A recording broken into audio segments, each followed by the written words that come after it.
কোন জেলায় জন্মগ্রহণ করেছেন? আমি হচ্ছে বেসিক্যালি ঢাকার মেয়ে। আমার দেশের বাড়ি হচ্ছে কেরানীগঞ্জ, বাহারবিটি। ওকে, শুরু এবং করুন প্লিজ। আমার ছোটবেলা কেটেছে, আমরা হচ্ছে যৌথ পরিবার থেকে বড় হয়েছি, শ্যামবাজার, পুরান ঢাকা। এবং আমার স্কুল ছিল হচ্ছে Saint Francis Xavier's girls high school, যেটা Okay. হচ্ছে লক্ষ্মীবাজারে অবস্থিত। ওকে, আমরা 4 বোন, আমাদের কোনো ভাই নেই। আমি হচ্ছে মেঝো।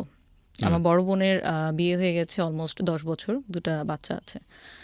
তো আমার আব্বুরা হচ্ছে মানে সবাই খুব অবাক হয় যে আমার আব্বুরা খুব ফ্যামিলি আর কি খুব বড়। আমার আব্বুরা 10 ভাই 1 বোন। আমার আব্বু হচ্ছে মেঝো, আমিও মেঝো সন্তান। তো ছোটবেলার আপনার সবকিছুই খুব সুন্দর গোছানো ছিল, মানে একসাথে বেড়ে ওঠা, কাজিনদের সাথে খেলাধুলা করা। পুরান ঢাকাতে কি এটা? পুরান ঢাকা। ওকে, তো ওখানে তো প্রচুর মানে উৎসব জারি হোক না কেন সবকিছুতে একটা আমেজ লেগেই থাকে। পৌষ সংক্রান্তিও আমরা খুব ভালো মতো পালন করি। সো ছোটবেলা পর্যন্ত সবকিছুই ঠিক ছিল, স্কুল পর্যন্তও ঠিক ছিল। যখন আমি ইন্টারমিডিয়েটে পড়ি, আমার বাবা হচ্ছে, আমি একটু বলে নিই, আমার বাবা হচ্ছে পেশাগতভাবে হচ্ছে ব্যবসায়ী। এবং আমার যে বাকি চাচারা আছে, আমাদের ফ্যামিলিতে টোটাল 4 জন ডাক্তার। একজন আছে হচ্ছে আপনার এনবিআর এর এখন ফার্স্ট সেক্রেটারি হিসেবে আমার চাচা। আর হচ্ছে আমার বাকি চাচারা হচ্ছে বিজনেস করে। তো আমার বাবা নটরডাম কলেজ থেকে আপনার ইন্টারমিডিয়েট পাশ করেছেন এবং তখন থেকে উনি ব্যবসার সাথে জড়িত। আচ্ছা, আমাদের বেসিক্যালি ব্যবসাটা ছিল হচ্ছে আপনার ইম্পোর্ট এক্সপোর্ট, যেটা কাঁচামাল শ্যামবাজারে, যেটা আদা, রসুন, পেঁয়াজ এই ধরনের। তো আমাদের নিজস্ব আড়ত ছিল। ওকে, তো এগুলো আপনার সব ছোটবেলার মেমোরি? সব ছোটবেলার মেমোরি। ওকে।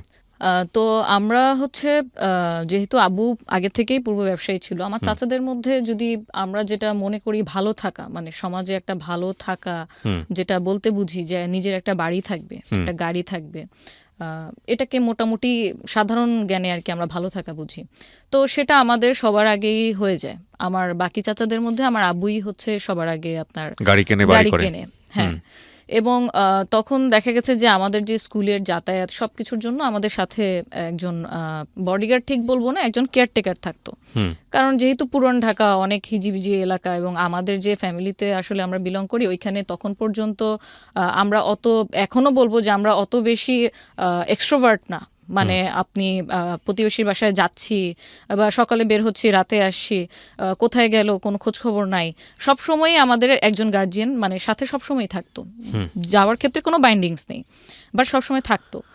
তো তখন থেকে দেখা গেছে যে আমরা দেশের বাইরে কখনো যাওয়া হয়নি। আব্বু যেহেতু ব্যবসায়ী ছিল, খুবই ব্যস্ত থাকতো, বাট আমরা অলমোস্ট দেখা গেছে যে আমি ইন্টারমিডিয়েট পর্যন্ত অলরেডি 5-6 বার কক্সবাজার ঘুরতে চলে গেলাম, সিলেটে চলে গেলাম চাচাদের সাথে। তো এই ধরনের মেমোরিগুলো ছিল। আর আমাদের টিফিন কস্ট যেমন যদি বলি, আমারটা আমি আপনার স্কুলে যখন যাই, আমার যে ক্লোজ ফ্রেন্ড সার্কেল ছিল 5-6 জন, এদেরকে নিয়ে আমি কখনো একা খেতে পছন্দ করতাম না। তো পকেট মানি যেহেতু আব্বু দিত, তো তখন আব্বুর কাছে চেয়েই নিতাম যে আজকে আমরা এটা খাবো এটা খাবো। প্রতিদিনই দেখা গেছে যে আমরা টিফিন পিরিয়ডে তো টিফিন খাচ্ছি, দেন ছুটির পরেও আবার একটা আড্ডা হতো। তো এই নিয়ে মানে সবসময় হচ্ছে একটু দ্বিধাদ্বন্দ্বে থাকতো যে কি ব্যাপার, ছুটি হয়ে গেছে, তুমি এখনো বাসা থেকে স্কুল থেকে ফিরছো না? যে আব্বু আমি এখন খাচ্ছি, আমি খেয়েই চলে আসতেছি। ততক্ষণ পর্যন্ত কেয়ারটেকার আমাদের সাথে, মানে যেটাকে মনে হয় যে আপনার সোনার চামচ মুখে দিয়ে জন্মগ্রহণ করা, একদম ওই ট্রিটমেন্টটাই আমি ছোটবেলা থেকে পেয়েছিলেন। হ্যাঁ। তো যখন ইন্টারমিডিয়েটে ভর্তি হই, আমার ইন্টারমিডিয়েট ছিল তো মতিঝিল আইডিয়াল কলেজ। আমরা তখন আমাদের একটা নোয়া গাড়ি ছিল আর একটা পাজেরো ছিল। নোয়া এবং পাজেরো 2টা গাড়ি ছিল। তা আব্বু অ্যাজ ইউজুয়াল আগের মতোই ব্যস্ত। আমাদের যেহেতু ছোটবেলাটা থেকেই আমরা দেখেছি আব্বুকে একজন প্রতিষ্ঠিত ব্যবসায়ী হিসেবে, সো ওই বয়সে আসলে আব্বু কি ব্যবসা করছে, কার কার সাথে করছে, তার পার্টনার কয়জন, তার কত টাকা ঋণ আছে, বা তার কি কত টাকা সাকসেস আছে, তার ব্যাংক ব্যালেন্স কত, অ্যাসেট কি কি, এগুলো কিন্তু আমরা আসলে বুঝতে পারিনি, ইভেন কখনো জানতেও পারিনি। কারণ আব্বু যেহেতু খুব অল্প বয়স থেকে এন্টারপ্রেনার হয়ে গিয়েছিল, উনি বেসিক্যালি মেন ডিসিশনগুলো উনি একা একাই নিত। আর আমার আম্মুর কথা যদি বলি, আম্মু একান্তই পর্দানশীল এবং হচ্ছে আপনার ধার্মিক ছিল। সো আম্মুর সাথে আব্বু এই ধরনের ব্যবসায়িক আলাপচারিতা খুব একটা বেশি শেয়ার করতো না। আব্বুকে প্রায় দেখতাম যে রাতে ঘুমোচ্ছে না, তো আমরা খুব মানে জিজ্ঞেস করতাম, জানার চেষ্টা করতাম, ঘুমের ট্যাবলেট নিচ্ছে, সবকিছু খাচ্ছে। আব্বুর আবার হার্টেরও প্রবলেম ছিল। মানে এরকম কখনো দেখেননি? এরকম কখনো দেখিনি। কারণ সবসময় ব্যস্ততার মধ্যেই কেটেছে। তো উনি যেহেতু মানে আমাদের সাথে কিছু শেয়ার করতো না, আমরা তখন বয়সে অনেক ছোট, মাত্র মানে মেট্রিক পরীক্ষা দিয়ে ইন্টারে ঢুকেছি, আমাদের সাথে তেমন কিছু শেয়ার করতো না। হয়তো এই সেন্স থেকেও করতো না যে ও তো মেয়ে মানুষ, ও তো আমার ছেলে না, হয়তো ছেলে হলে শেয়ার করতো, এরকম হতে পারে। তো অনেক দিন মানে এরকম জিজ্ঞাসাবাদের পর যখন ডাইনিং টেবিলে খেতে বসি, একদিন ফোনে কথা বলছে, তখন কনভারসেশন এই পাশ থেকে আমি যতটুকু শুনে বুঝলাম যে কোনো একটা কারণে উনি কাউকে একটা চেক দিয়েছে অন্য কারো গ্যারান্টার হয়ে, এবং সেই চেকটার টাকা অ্যাকচুয়ালি যার দেওয়ার কথা ছিল সে দিতে পারেনি। তখন আপনি ইন্টারে পড়েন? তখন আমি ইন্টারে পড়ি। আপনার বড় বোনের কি বিয়ে হয়ে গেছে? আমার বড় বোনের বিয়ে হয়নি। তখনও বিয়ে হয়নি। আচ্ছা, ওকে।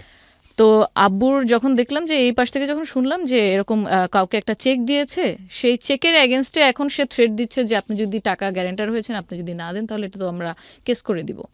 তো খুব বড় অ্যামাউন্টের, কোটি টাকার উপরে একটা চেক ছিল। তা এই অবস্থাতে যখন আব্বুকে আমি নিজে থেকে, আমি আব্বুর সাথে খুবই ফ্র্যাঙ্ক একদম ছোটবেলা থেকে। আমার ছোট বোনরা সবাই মানে আব্বুকে খুব ভয় করে বা শ্রদ্ধা করে, যেটাই করে, বাট আমি খুব ফ্র্যাঙ্ক। আমি সবসময় ওনার কোনো সমস্যা হচ্ছে কিনা বা আমার কোনো ডিমান্ড আছে কিনা এগুলো সবসময় সরাসরি বলতে পছন্দ করতাম। তো আব্বুকে যখন আমি সরাসরি জিজ্ঞেস করলাম যে হচ্ছে কোনো সমস্যা কিনা, তুমি কিসের চেকের ব্যাপারে কথা বলছিলাম, তো তখন বললো যে না কিছু না, এই একটু প্রবলেম হয়েছে আর কি। তো উনি এড়িয়ে যাওয়ার চেষ্টা করলো। তখন আমি বললাম না, তোমাকে আমি বেশ কিছুদিন ধরে দেখতেছি তুমি ঘুমাচ্ছ না, কেউ কি তোমাকে ফোনে কোনো থ্রেট করতেছে? বলে বলো, সলিউশন তো আছে। মানে বোনদের মধ্যে আপনি সবচেয়ে বেশি ফ্রি ছিলেন, মানে এই ধরনের কোশ্চেন তো বড় বোনের করার কথা। বড় বোনের করার কথা, এক্স্যাক্টলি, কিন্তু আমি আব্বুর সাথে বেশি ফ্র্যাঙ্কলি ছিলাম সব ব্যাপারে। তো আব্বু তখন বললো যে, তখন আমার সাথে শেয়ার করলো ঘটনা যে এরকম আমি তো একজনের উপকার করতে গিয়ে এখন আমি ফেসে গেছি। তো এখন দেখা যাচ্ছে যে ও টাকা তার দিচ্ছে না, এখন তারা আমাকে থ্রেট করছে যে হচ্ছে যদি না করি তাহলে চেকের মামলা হয়ে যাবে। এর মধ্যে একটা ছোট করে বলে রাখি, আমাদের মানে বিজনেস পারপাসে আব্বু ব্যাংক থেকে লোন নিয়েছিল বেশ কিছু অ্যামাউন্টের।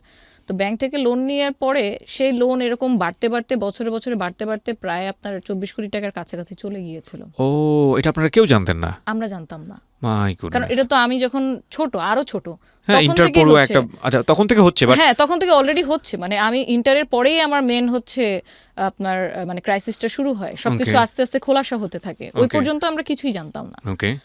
তো আব্বু তখন বললো যে না এরকম কিছু প্রবলেম হয়, সমস্যা নেই, আমি কথা বলে এটাকে আমি সর্ট আউট করে নিব।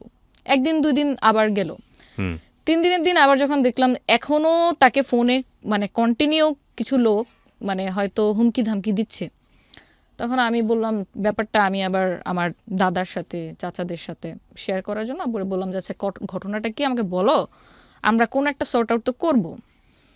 এখন এখানে যদি তোমারও কোনো ফল্ট থেকে থাকে বা যারই ফল্ট, এটা একটা সর্ট আউট করতে হবে। এভাবে ঝগড়াঝাটি করে তো আসলে ঝামেলা বাড়বে, ঝামেলা কমবে না। তো ওইখান থেকে দেখা গেলো যে হ্যাঁ, আবু বললো যে অমুকের কাছ থেকে আমি এই চেকটা আমি দিয়েছিলাম, কিন্তু এখন তো ওই উল্টা আমাকে থ্রেট দিচ্ছে।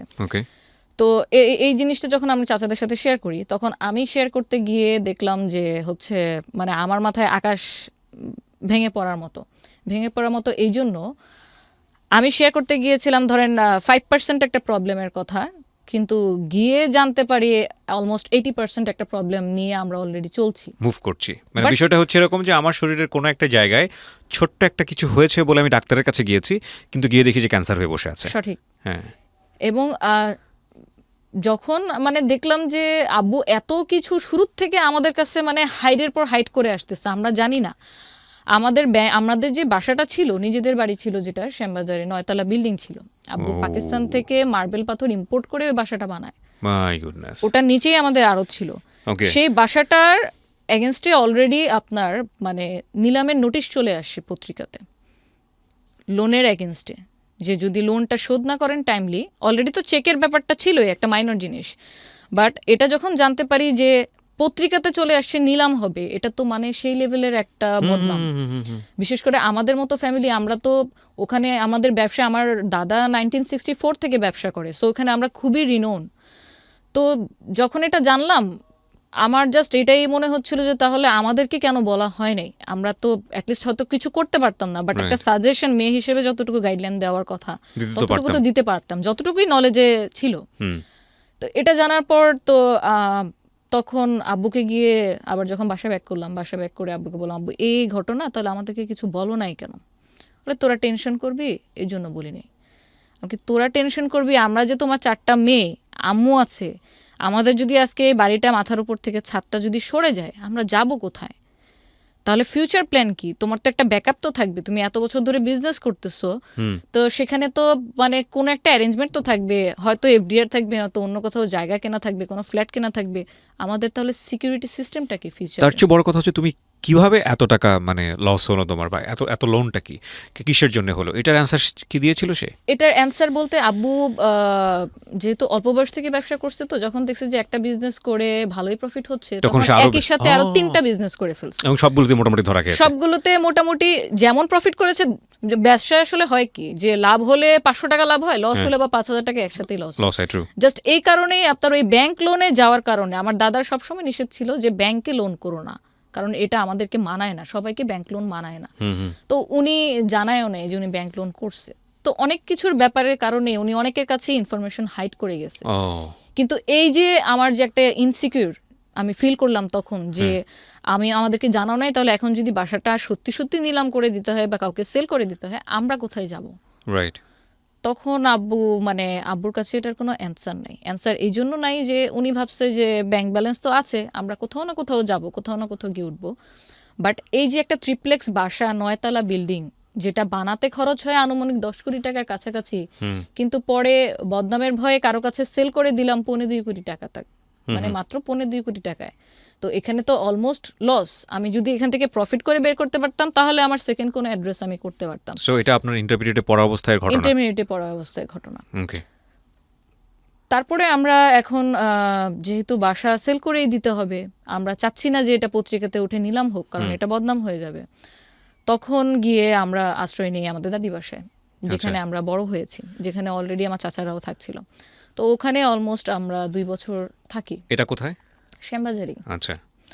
যেহেতু আমাদের এখন আব্বু, আমরা যখন কোশ্চেন করলাম যে কোনো ফিক্সড ডিপোজিট বা হচ্ছে আমাদের নামে কোনো ফ্ল্যাট কেনা, জমি কেনা, এরকম কোনো কিছুই, কোনো প্ল্যানিং সে করেনি, শুধু বিজনেসই করে গিয়েছে।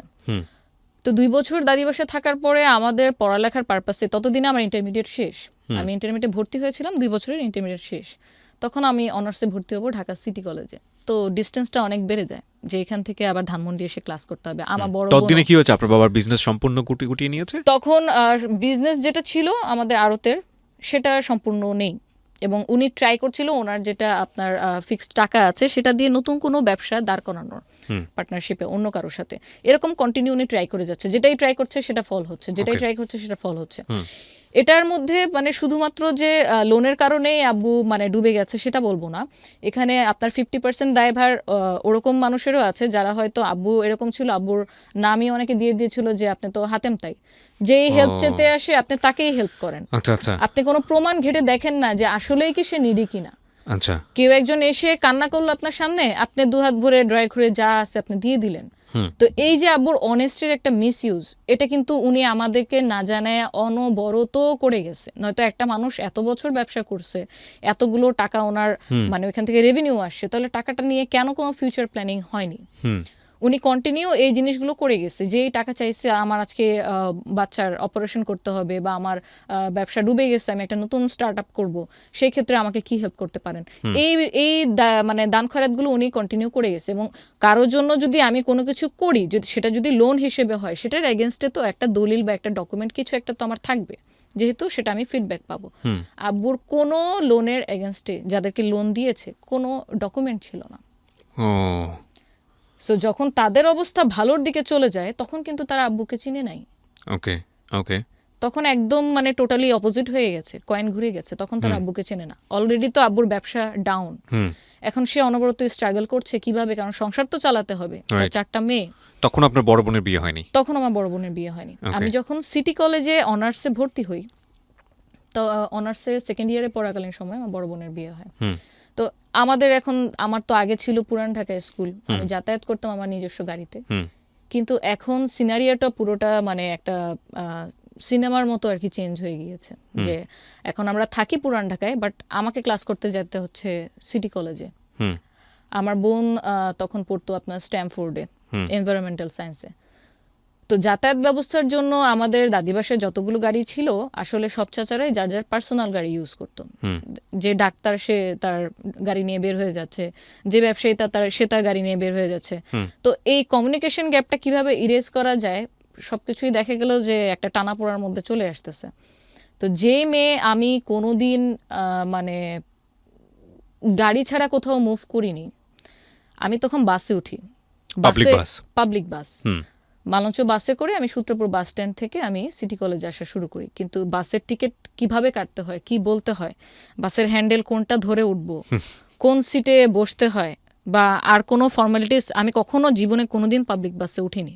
বাসে ওঠার এক্সপিরিয়েন্স দুবারই হয়েছে, যেটা আমি মানে আমার স্কুল থেকে আমাদেরকে স্টাডি ট্যুরে পিকনিকে নিয়ে যেত তখন। আমাকে আমি গাড়ির ব্যবস্থা যখন সাপোর্টটা দাদি বাসার থেকে পাইনি বলবো না, পেয়েছি সময়ে অসময়ে, কারণ যেহেতু সবাই পার্সোনাল গাড়ি ইউজ করে সব সময় ওরকম হতো না। তো আমার ক্লাস থাকতো ধরেন সকাল 8:45-র মধ্যে, 7:30-র মধ্যে ক্লাস শুরু হয়ে যাবে এবং 1টার মধ্যে ক্লাস শেষ। বাট সেই আমাকে উঠতে হতো ভোর 6টায়, আমি বাস কাউন্টারে গিয়ে তারপর হচ্ছে বাসের টিকিট কেটে আমি 7:45-র মধ্যে ক্লাসে উপস্থিত। এবং আমাদের সিটি কলেজের রুলসটা এত স্ট্রিক্ট ছিল যে 85% যদি আমার প্রেজেন্ট না থাকে সেক্ষেত্রে আমাকে পরীক্ষাতে অ্যালাউ করা হবে না। রাইট। এবং ছুটির পরে আমি আবার আমার ভাড়া বাঁচানোর জন্য, কারণ তখন অলরেডি কিন্তু আমি ফেস করতেছি, আমি যে আগে আব্বুর কাছ থেকে পকেট থেকে 200 টাকা 300 টাকা নিয়ে গিয়ে ফ্রেন্ডদের নিয়ে টিফিন করতাম, সেই আমি এখন আমার টিফিনের খরচ বাঁচানোর জন্য আমি আসার সময়, ব্যাক আসার সময় দেখা গেছে যে আমি আর বাস ইউজ করছি না, কারণ আমার 8 নাম্বার চাচি তখন পপুলার মেডিকেলে। তো আমি স্টার কাবাব যেটা আছে ধানমন্ডিতে সিটি কলেজের পাশেই, ক্লাস শেষে 1টা থেকে বিকেল 5টা পর্যন্ত ওই স্টার কাবাব বেকারিতে আমি ওয়েট করতাম। তো ওয়েট করতে করতে দেখা গেছে যে মানে এতক্ষণ তো আসলে একা একা বসে থাকা যায় না, গেলাম কিছু খেলাম, কিন্তু কতক্ষণ আর এভাবে বসে থাকবো, ব্যাগ নিয়ে কখনো কখনো ঘুমিয়েও যেতাম। এই জিনিসটা আমার সাথে রিপিটেশন চলতে থাকে অলমোস্ট 5 বছর ওকে, অনার্স চলাকালীন সময়। তো তখন দেখা গেছে প্রতিদিনে যদি আমার 30 টাকা বা 40 টাকা করেও আমার টিকিটের খরচটা আমি বাঁচাই, সেটা আমি পরবর্তীতে আমি আরেকদিন টিফিন করতে পারছি। বা আমার যে টিউশন গুলো আছে, আমি অ্যাকাউন্টিং টিউশন পড়তাম, আমার ফাইন্যান্স পড়তে হইতো, ওই টিউশন ফিগুলো আমার দেখা গেছে যে ওখান থেকে ম্যানেজ হতো। কারণ তখন পর্যন্ত আব্বু মানে ওই যে বলে না, মানুষ যদি আপনার নিচু থেকে উপরে ওঠে তাহলে যে স্ট্রাগলটা করতে হয় সেটা একমুখী, কিন্তু যখন মানুষ একবার উঠলো আবার পড়ে গেল এবং তখন তাকে মানিয়ে চলার যে একটা ব্যাপার, ভয়ঙ্কর, এইটা আসলে মানে ভাষায় বলা যাবে না, এক্সপ্লেইন করার মতন। এটা ভয়ঙ্কর থেকেও ভয়ঙ্করতম জিনিস। কারণ আমি যেখানে আগে টিফিন কিনতে যেতাম, যে আমি যা পছন্দ হতো, যেটা খেতে মন চেত আমি কিনতাম, এখন আমার টিফিন কিনতে গেলে আমার হিসাব করতে হচ্ছে আমার কাছে কত টাকা আছে, এবং আজকে যদি আমি এটা কিনি, it's true, absolutely it's true. Cause আমি বুঝতে পারছি আপনার ফিলিংসটা কী হতে পারে। এই জন্যেই আমাদেরকে সবসময় একটা কথা মনে রাখা দরকার, সেটা হলো যে আমরা যে সিচুয়েশনেই বিলং করি না কেন, এটা যে কোনো মুহূর্তেই এটা এদিক ওদিক হয়ে যেতে পারে। বাট এটা এই স্টোরি থেকে দুর্দান্ত একটা লেসন আছে, আপনারা শেষ পর্যন্ত কন্টিনিউ করেন। এই লেসনের জায়গাটা আমি আপনাদের খুব স্ট্রংলি বলতে পারি যে ডেফিনেটলি এখানে আছে, এবং শেষ পর্যন্ত আমরা শুনলে বুঝতে পারবো যে আসলে কত বড় শিক্ষণীয় একটা গল্প এটা। বলেন তারপর। তো এইভাবে মানে চলতে থাকে, পড়ালেখা চালাতে থাকে, কারণ আমি অলরেডি তখন লাইফে কি হতে পারে বা কতটুকু আমি ফেস করতে যাচ্ছি সেটা অলমোস্ট কিছু হলেও টের পাচ্ছিলাম। আমি যখন সিটি কলেজে ভর্তি ফর্ম আনতে যাই, আমার কিন্তু সিটি কলেজে পড়ার বিন্দুমাত্র ইচ্ছা ছিল না, কারণ আমার ফ্রেন্ডরা ম্যাক্সিমাম আপনার হচ্ছে প্রাইভেট ভার্সিটি অথবা পাবলিক ভার্সিটি। তো পাবলিক ভার্সিটি যেহেতু পড়বো না, আমার মানে স্বপ্নে ছিলাম ব্র্যাকে বিবিএ করব। কেন যেন ব্র্যাকের প্রতি একটা সফট কর্নার ছিল। তো আমি যখন অ্যাডমিশন ফর্ম নিতে যাই তখন অনেকটা আমি জোরপূর্বক যাই। আমার বড় বোনের সাথে আমি ব্যাপারটা শেয়ার করি যে আমি ব্র্যাকে পড়তে যাচ্ছি। তো সে তখন আমার মানে চোখে আঙ্গুল দিয়ে দেখিয়ে দেয় যে দেখ, আমাদের তো মানে বাস্তব অবস্থা হচ্ছে এখন এরকম, 3 মাস পর পর সেমিস্টার ফি দেওয়া লাগবে, যেটা এখন পসিবল না। সো তোর পরে আরও 2টা বোন আছে, এখন খরচ টরচ যদি সব তোর মধ্যেই চলে যায় তাহলে বাকি 2টা বোনকে তো আর পড়ানো হবে না। So you sacrifice yourself. Sorry, it's okay, take your time, no problem.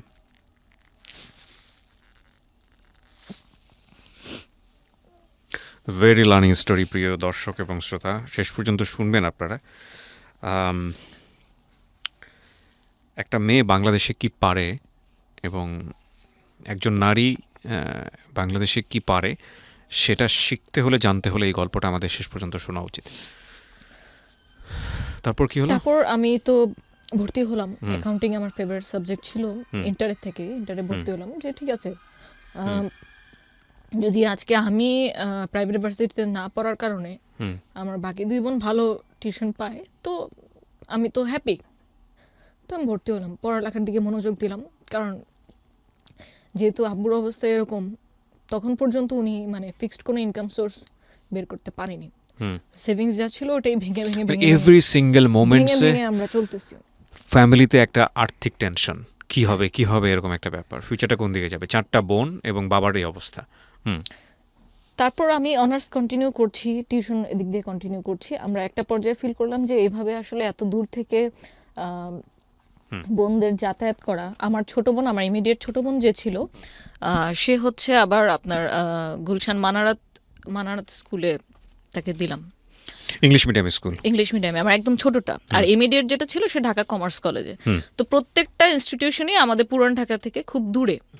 তো পড়াশোনার তাগিদেই মেনলি আমরা তখন মোহাম্মদপুর শিফট হয়ে যাই। ওকে। মোহাম্মদপুর শিফট হওয়ার পরে আমার বড় বোনের বিয়ে। মোহাম্মদপুর যে শিফট হয়ে আমরা যে বাসাটায় উঠি ইকবাল রোডে, বাসা ভাড়া ছিল মান্থলি 50,000 টাকা, এবং আপনার সার্ভিস চার্জ বাকি অ্যাডিশনাল ইউটিলিটি সবকিছু মিলে অলমোস্ট আরো 5,000, মানে 55,000 টাকার মান্থলি। মানে এখানে একটা আমাদের প্রশ্ন আসতে পারে দর্শকদের, যে যেহেতু আপনাদের ওই পরিমাণ এফোর্ট ছিল না, তাহলে এত হাইলি মানে ভাড়া দিয়ে এত দামি বাসায় কেন ওঠা দরকার?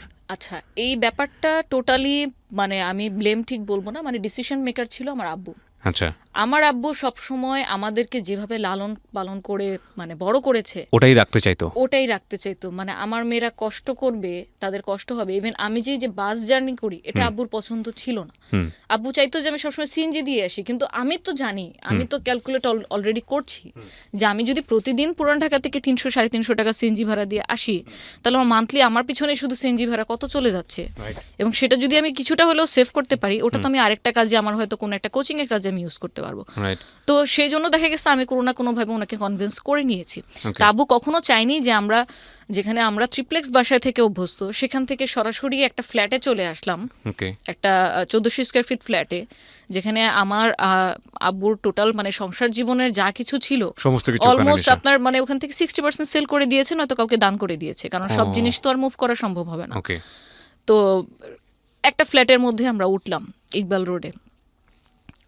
ওইখান থেকে দেখা গেছে যাব প্রতিদিন কাজের তাগিদে নতুন নতুন জায়গায় যাচ্ছে, নতুন নতুন মানুষের সাথে মিশছে। কি করা যায়, যতটুকুই টাকা হাতে আছে এটা নিয়ে আমার একটা ইনকাম সোর্স তো বের করতে হবে, আদারওয়াইজ আমি তো ফ্যামিলি নিয়ে চলতে পারবো না ঢাকা শহরের মতো জায়গায়।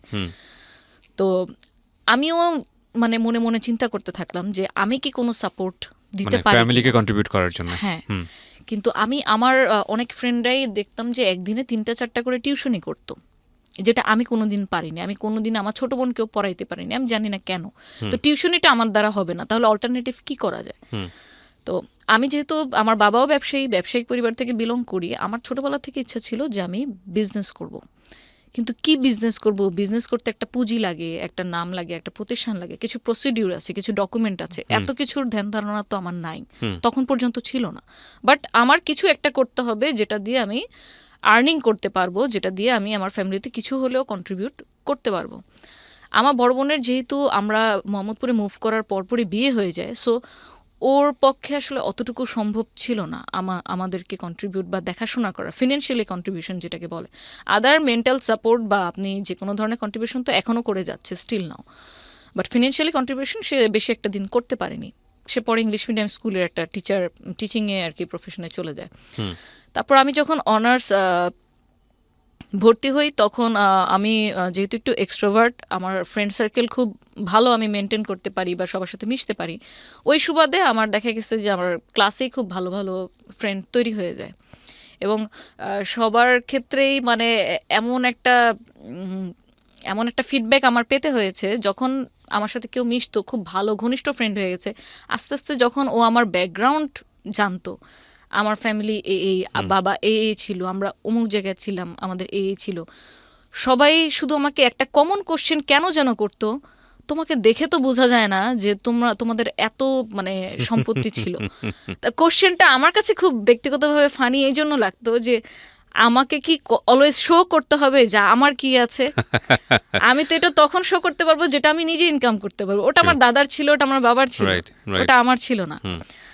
সো যাই হোক, এভাবে করে যখন আমি খুব ভালো একটা ফ্রেন্ড সার্কেল মেনটেন করলাম, ওখানে একটা ফ্রেন্ডের সাথে আমার খুব ফিমেল ফ্রেন্ড, যেহেতু অনার্সে পড়তাম, খুব ভালো সম্পর্ক হয়, খুব ভালো ফ্রেন্ডশিপ। তো ওর সাথে আমি আমার এই আইডিয়াটা শেয়ার করি যে আমি এরকম ক্রাইসিস যাচ্ছে, তো আমরা যদি এখন আমি চিন্তা করছি যে কিছু একটা করি, কিছু একটা করলে ইনকাম হলো। তো একা একা আসলে সত্যি কথা বলতে সাহস পাচ্ছিলাম না।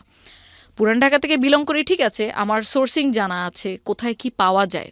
বিজনেস করতে গেলে আমি যদি প্রোডাক্ট নিয়ে কোনো বিজনেস করি বা সার্ভিস নিয়ে করি, কোন জায়গাটায় চিপে আমি কোন জিনিসটা পাবো, কোন জায়গায় আমার ম্যান পাওয়ারটা আমি ভালো পাবো, চিপে পাবো, এক্সপার্ট পাবো, এই আইডিয়াগুলো আমার ছিল। কিন্তু ওই যে একজন থাকে না যে সাপোর্ট দেওয়ার মতো, তো আমি মনে মনেই খুঁজছিলাম যে সেটা যদি আমার ভালো বেস্ট ফ্রেন্ডই হয় তাহলে কেন না।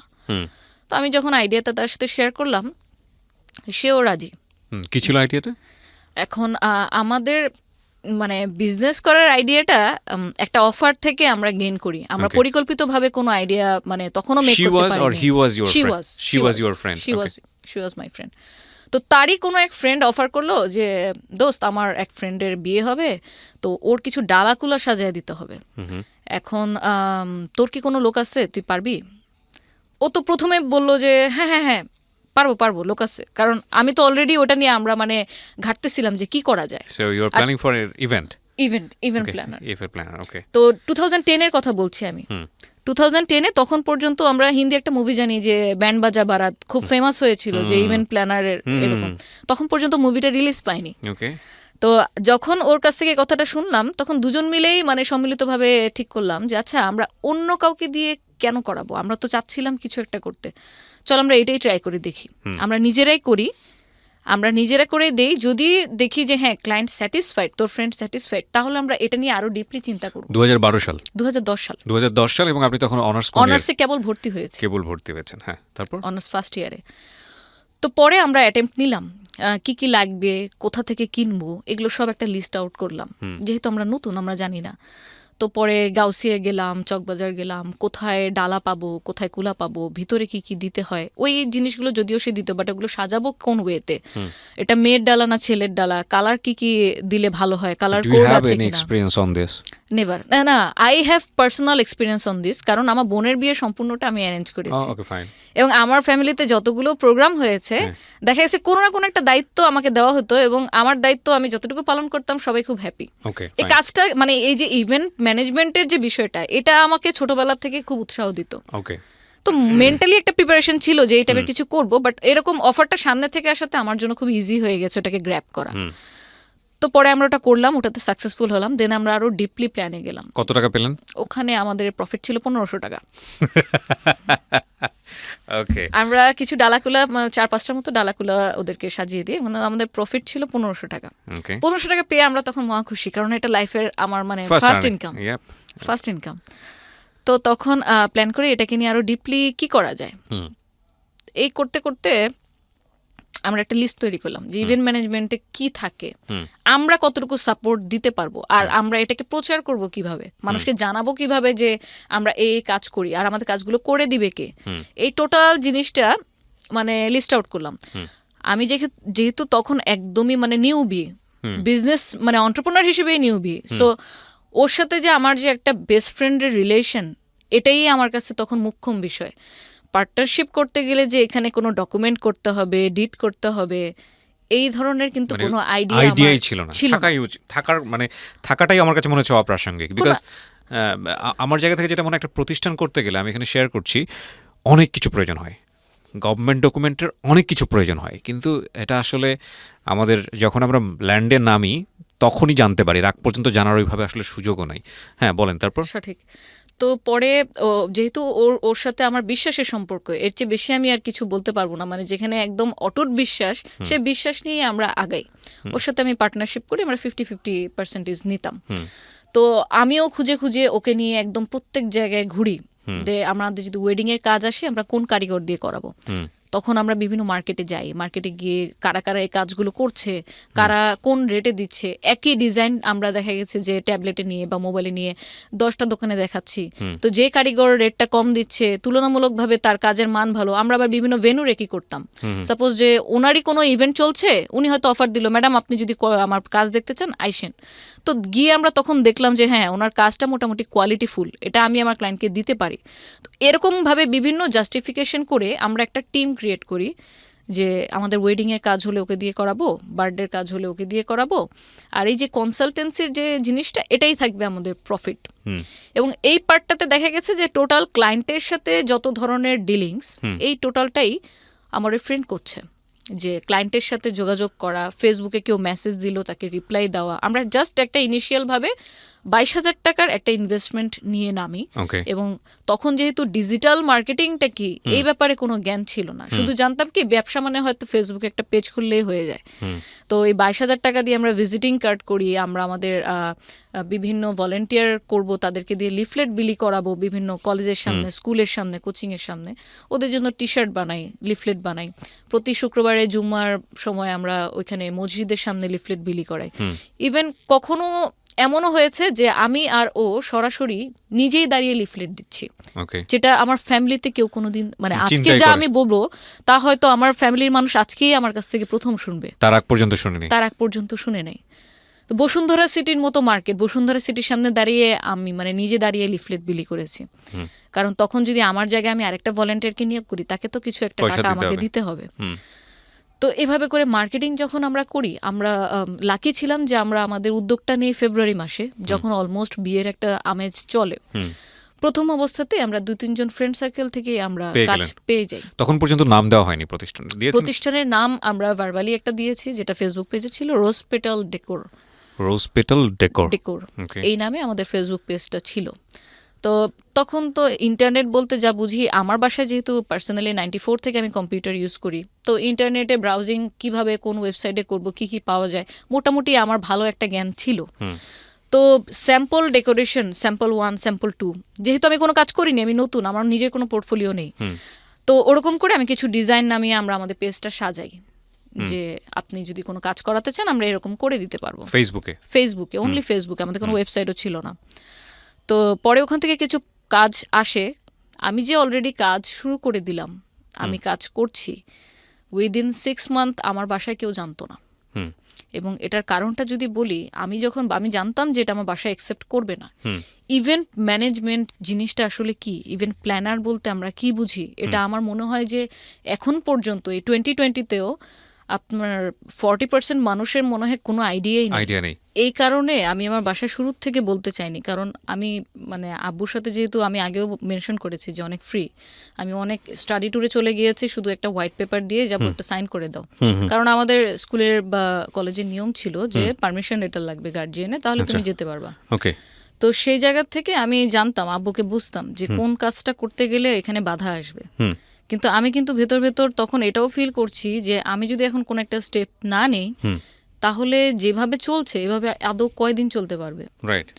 তো এই জন্য আমি জানাইনি, ইচ্ছে করে আমি ইন্টেনশনালি 6 মাস পর্যন্ত আমি জানাইনি। ইভেন হয়তো আমি আরো বেশি দিন জানাতাম না, কিন্তু যখন দেখলো আমি রাত জাগা শুরু করলাম, রাত জেগে আমি ডিজাইন করতাম, বিভিন্ন ডিজাইন কালেকশনে নামাতাম, আমি ক্রিয়েটিভ কাজ করতাম, আমার বার্থডে সেটটা কিরকম হলে ভালো হয়, মেয়েদের জন্য হলে কি, বিভিন্ন অফার টফার আমাদের পেজে দেওয়া লাগতো। তারপর একদিন যখন আমার লিফলেট কিছু আমার বাসায় ছিল, আব্বু একদিন এমনিতেই হয়তো আমার অ্যাবসেন্সে রুমে ঢুকে তখন লিফলেটটা হাতে পেয়ে গেল। এটা মানে উনি ওয়েট করছিল যে কখন আমি বাসায় ব্যাক করব কলেজ থেকে। তো সেই দিন তো একদম পুরো ধরা। তা আমি আবার ছোটবেলা থেকে এরকম, ভালো হোক মন্দ হোক যেটাই হোক, আমি মিথ্যা কথা কখনো বলি না, কারোর সাথেই না। এখন যদি আমাকে মার খেতে হয়, বকা খেতে হয়, খাবো, কিন্তু মিথ্যা বলবো না, কারণ মিথ্যা 1 দিন 2 দিন 3 দিনে আমাকে সেভ করবে এরপরে। সো আব্বুকে বললাম যে আব্বু আমি এরকম বিজনেস শুরু করছি। কিসের বিজনেস? এগুলো কি? বেলুন দিয়ে ডেকোরেশন, বিয়ের স্টেজ, এগুলো কি? তা আমি বললাম যে আমি বিজনেস শুরু করছি আমার ওই ফ্রেন্ডের সাথে। তো আমাদের এমনিতে কোথাও মুভ করতে হয় না, কারণ আমি তো জানি ওনার কনসেপ্টটা, আমি কোথাও যাচ্ছি, একা যাচ্ছি, গাড়ি ছাড়া যাচ্ছি, কোথায় যাচ্ছি, এগুলো নিয়ে তো উনি তো কনসার্ন হবে, এবং সেটা আমাকে করতে দিও না 100% শিওর। তো ওনাকে কনভিন্স করার জন্য আমার যতটুকু ইনফরমেশন ওনাকে দেওয়া দরকার ততটুকু দিলাম, যে দেখো আমি আমার ফ্রেন্ডের সাথে করতেছি, এটা একটা অনলাইন বেস, আমাকে কোথাও যেতে হয় না, আমি বাসায় থেকে কাজ করি, নেটে আমাদের অর্ডার আসে, আমি নেটেই আবার মেল করে এই জিনিসটা আমি আমার লোককে পাঠিয়ে দিই যে আমার অমুক ভেন্যুতে। কিছুটা ইনফরমেশন একে আমাকে হাইড করতে হয়েছে, না তো আমি আগাতে পারবো না। পরে উনি কোনোভাবে ওই দিনটা পার হইলো, বাট দেন যখন উনি এটাকে আরো ডিপলি বোঝার চেষ্টা করলো, আমারই তো বাবা, আমার শরীরে ওনার রক্ত, তো আমিও যেরকম ওনাকে ডিপলি বোঝার চেষ্টা করি, উনিও আমাকে ডিপলি বোঝার চেষ্টা করে। তো একদিন এরকমই খাওয়ার টেবিলে বসে জিজ্ঞেস করতেছে যে হচ্ছে এরকম এখন পর্যন্ত মানে কবে এটা আসলে স্টার্ট করলাম আর ওনাকে জানাইনি কেন, টাকাই বা পেলাম কোথায়। তো পরে আস্তে আস্তে আমি বললাম যে এরকম আমরা দুজন মিলে যেহেতু করছি, একার উপর বার্ডেনটা পড়েনি, কিছু আমার সেভিংস ছিল, কিছু রোজারিদের আমার ঈদি ছিল, সব কিছু মিলিয়ে আমি করছি। তো বলে তো এখন এটা অফিস, কারণ ওনার তো মেন্টালিটি ওরকমই যে আমার একটা অফিস থাকতে হবে, একটা ইনস্টিটিউশন থাকতে হবে, যেখান থেকে অর্গানাইজেশন থাকতে হবে, যেখান থেকে আমার আন্ডারে লোক কাজ করবে, আমি ওখানে বসে বসে অফিস করব। ওনার মেন্টালিটিটা এরকমই। বললাম অফিস তো এখন ইনিশিয়াল পর্যায়ে তো আর অফিস মানে নেওয়া যাবে না, এখন তো আমাদের ওরকম পুঁজি নেই। তো উনি আমাকে অফার করলো যে আচ্ছা এই বিজনেসে মানে ফিউচারটা কি শুনি, তাহলে আমি তোকে টাকা দিতেছি। কিন্তু আমাদের দুজনেরই মাইন্ডসেট এরকম ছিল যে আমরা এটা নিয়ে কতটুকু আগাতে পাবো এই ব্যাপারে তো আমরা নিজেরাই নিশ্চিত না। সো হোক সেটা বাবার টাকা, কিন্তু অলরেডি আমি একটা ক্রাইসিস পজিশনে আছি, আমার বাবার টাকার প্রত্যেকটা টাকা কিভাবে একদম 100% ইউটিলাইজ করা যায় সেই চেষ্টাতেই আছি। সো এখান থেকে আমরা কোনো সাপোর্ট নিব না, ওর ফ্যামিলি থেকে কোনো সাপোর্ট নেয়নি, আমিও নেইনি। তাবুকে বললাম যদি লাগে আমি চেয়ে নিব। বাট দিনকে দিন দেখলাম যে যখন ইভেন্ট ঘন ঘন আসতেছে, আমাকে ঘন ঘন বাইরে যাওয়া লাগতেছে, আমি বাসায় বসে বসে পেপার কাটিং করে জিনিসপত্র বানাচ্ছি, তো আব্বুর কোনো দিক থেকে এই কাজটাকে মানে সম্মানজনক মনে হলো না। ওনার দৃষ্টিভঙ্গি থেকে মনে হলো যে আমি হয়তো কোনো সহজ সরল ভাষায় যেটাকে কামলা খাটা বলে, যে আমি কামলা খাটতেছি, এটা কোনো ব্যবসায় পর্যায়ে পড়ে না, এটাকে ব্যবসা বলে না। আচ্ছা, তো আব্বুর কাছে এই কাজটা তখন যেটা বুঝলাম যে সম্মানজনক মনে হচ্ছে না, কারণ উনি তো দেখে আসছে, নিজেও ব্যবসা করে আসছে, যে একটা অফিস থাকবে, সাথে কিছু অ্যাসিস্ট্যান্ট থাকবে, ওখানে বসে অফিস করবে, মানে কাজের লেভেলটাই অন্যরকম। বাট যখন দেখতেছে যে আমি ক্লায়েন্ট থেকে অর্ডার নিচ্ছি ঠিকই, কিন্তু আমি বাসায় বসে অনলাইনে চ্যাটিং করছি, বা হচ্ছে আমার হাতের করার যে কাজগুলা, বেলুন দিয়ে কোনো কাজ বা হ্যান্ডিক্রাফট আইটেম, এগুলো নিজে বাসায় বসে বসে করছি, স্টিকার কাটছি, তখন এই জিনিসটা ওনার কাছে মানে ভালো লাগলো না যে আমার মেয়ে কেন, হ্যাঁ আমার মেয়ে কেন এই ধরনের কাজ করবে, এটা কি কোনো কাজের মধ্যে পড়ে নাকি। আমাকে পরে এক পর্যায়ে এরকম অফার করে বসলো যে তোমার মান্থলি কত টাকা লাগবে, তুমি বাসায় বসে থাকো, আমি তোমাকে টাকা দিচ্ছি। দ্য থিং ইজ দ্যাট আপনি তো এখনো বিয়ে করেননি। না, আমি বাবা, হ্যাঁ, আমার একটা মেয়ে আছে, 3 বছর বয়স ক্রস করেছে। আপনার বাবার ব্যাপারটা আমি ফিল করতে পারি, মানে আপনি যেটা বলছেন সেটা 100% রাইট। মানে আমার মেয়ে হলেও আমি খুব টেনশনে থাকতাম। এটাকে আসলে নেগেটিভলি নেওয়ার কিছু নাই, but it happen in family, right? Okay, বলেন তারপর। তো তারপর যখন আমাকে মানে যখন দেখলো আমি কাজে খুব মশগুল হয়ে যাচ্ছি, খুব ডিপলি কাজটা, মানে আমার পড়াশোনার ক্ষতি করে না, বাট আমি কাজটাকে খুব পছন্দ করছি, যত দিন যাচ্ছে আমি এটাতে বেশি ইনভলভ হয়ে যাচ্ছি। আগে হয়তো মান্থলিতে একটা কাজ করতাম বা দুটা, এখন এমনও হয়েছে যে এটা অলমোস্ট আমার 1 বছর হয়ে গেছে, 1 বছর 1.5 বছর রানিং আমার ব্যবসার। তো তখন দেখা গেছে যে আমার একটু বেশি বেশি অর্ডার আসতেছে, তখন অফ সিজনেও আমি কাজ করতেছি, আমাকে পেমেন্ট দেওয়ার জন্য বাসায় বিভিন্ন লোক আসতেছে, হয়তো নিচে দাঁড়াচ্ছে যে ম্যাডাম পেমেন্টটা নিয়ে আসছি, এটা একটু কালেক্ট করার জন্য। তো এই যে লোকজন আসতেছে, আব্বুর এটাও টেনশন হয় একজন বাবার দৃষ্টিকোণ থেকে, যে এই যে লোকটা আসলো তার ব্যাকগ্রাউন্ড কি, সে জাজ করতেছে যে হচ্ছে এখন তো মানে আজকে হয়তো সে তোর আন্ডারে আছে, হয়তো ওয়ার্কার বেসিসে আছে, দিনমজুর হিসেবে আছে, কিন্তু এটা কি অ্যাকচুয়ালি মানে ভালো কিনা লোকটার, মানে আমরা যখন কাউকে এমপ্লয়েড করি তখন তো তার সিভি নেই বা কিছু নেই, বাট আমার তো ওদেরকে আসলে হাজিরা বেসিসে কাজ করা, ওর ব্যাকগ্রাউন্ড সম্পর্কে সত্যি কথা বলতে একটা এনআইডি কার্ডও আমার ছিল না। সো আব্বুরও এই কনসার্ন থাকাটা মানে ঠিক ওনার জায়গা থেকে।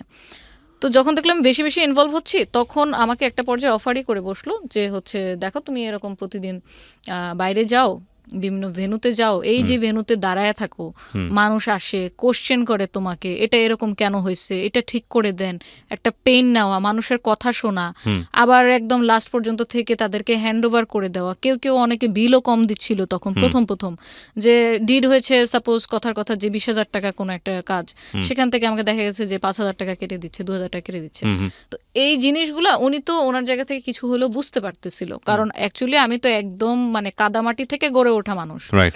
সো তখন বলো যে তোমার মান্থলি কত টাকা হাত খরচ লাগবে বলো, আমি তোমাকে দিচ্ছি, কিন্তু তুমি এই কাজটা অ্যাটলিস্ট করো না, আমার মান সম্মানটা কিছু হইলেও রাখো।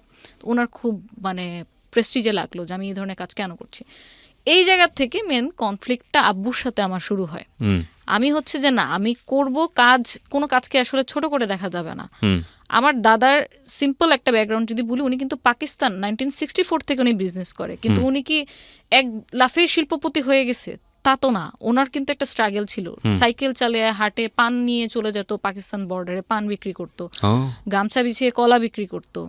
যখন আপনার দোকান ছিল আড়তে, আমাদের প্রথম আড়ত, তখন আমার দাদা কখনো এটা চিন্তা করেনি যে হচ্ছে আমার আজকে যদি আমি মজুদ, এখন আমরা রিসেন্টলি যেটা দেখি পেঁয়াজের দাম কেন বেড়ে যায়, আদার দাম কেন বেড়ে যায়, আমার দাদা কখনো মজুদ করে রাখতো না। ওনার হিসাব ছিল আমার আজকে খাবারের মতো টাকা উঠে গেছে, আমি শাটার বন্ধ করে বাসায় যেয়ে ফ্যামিলিকে টাইম দিব।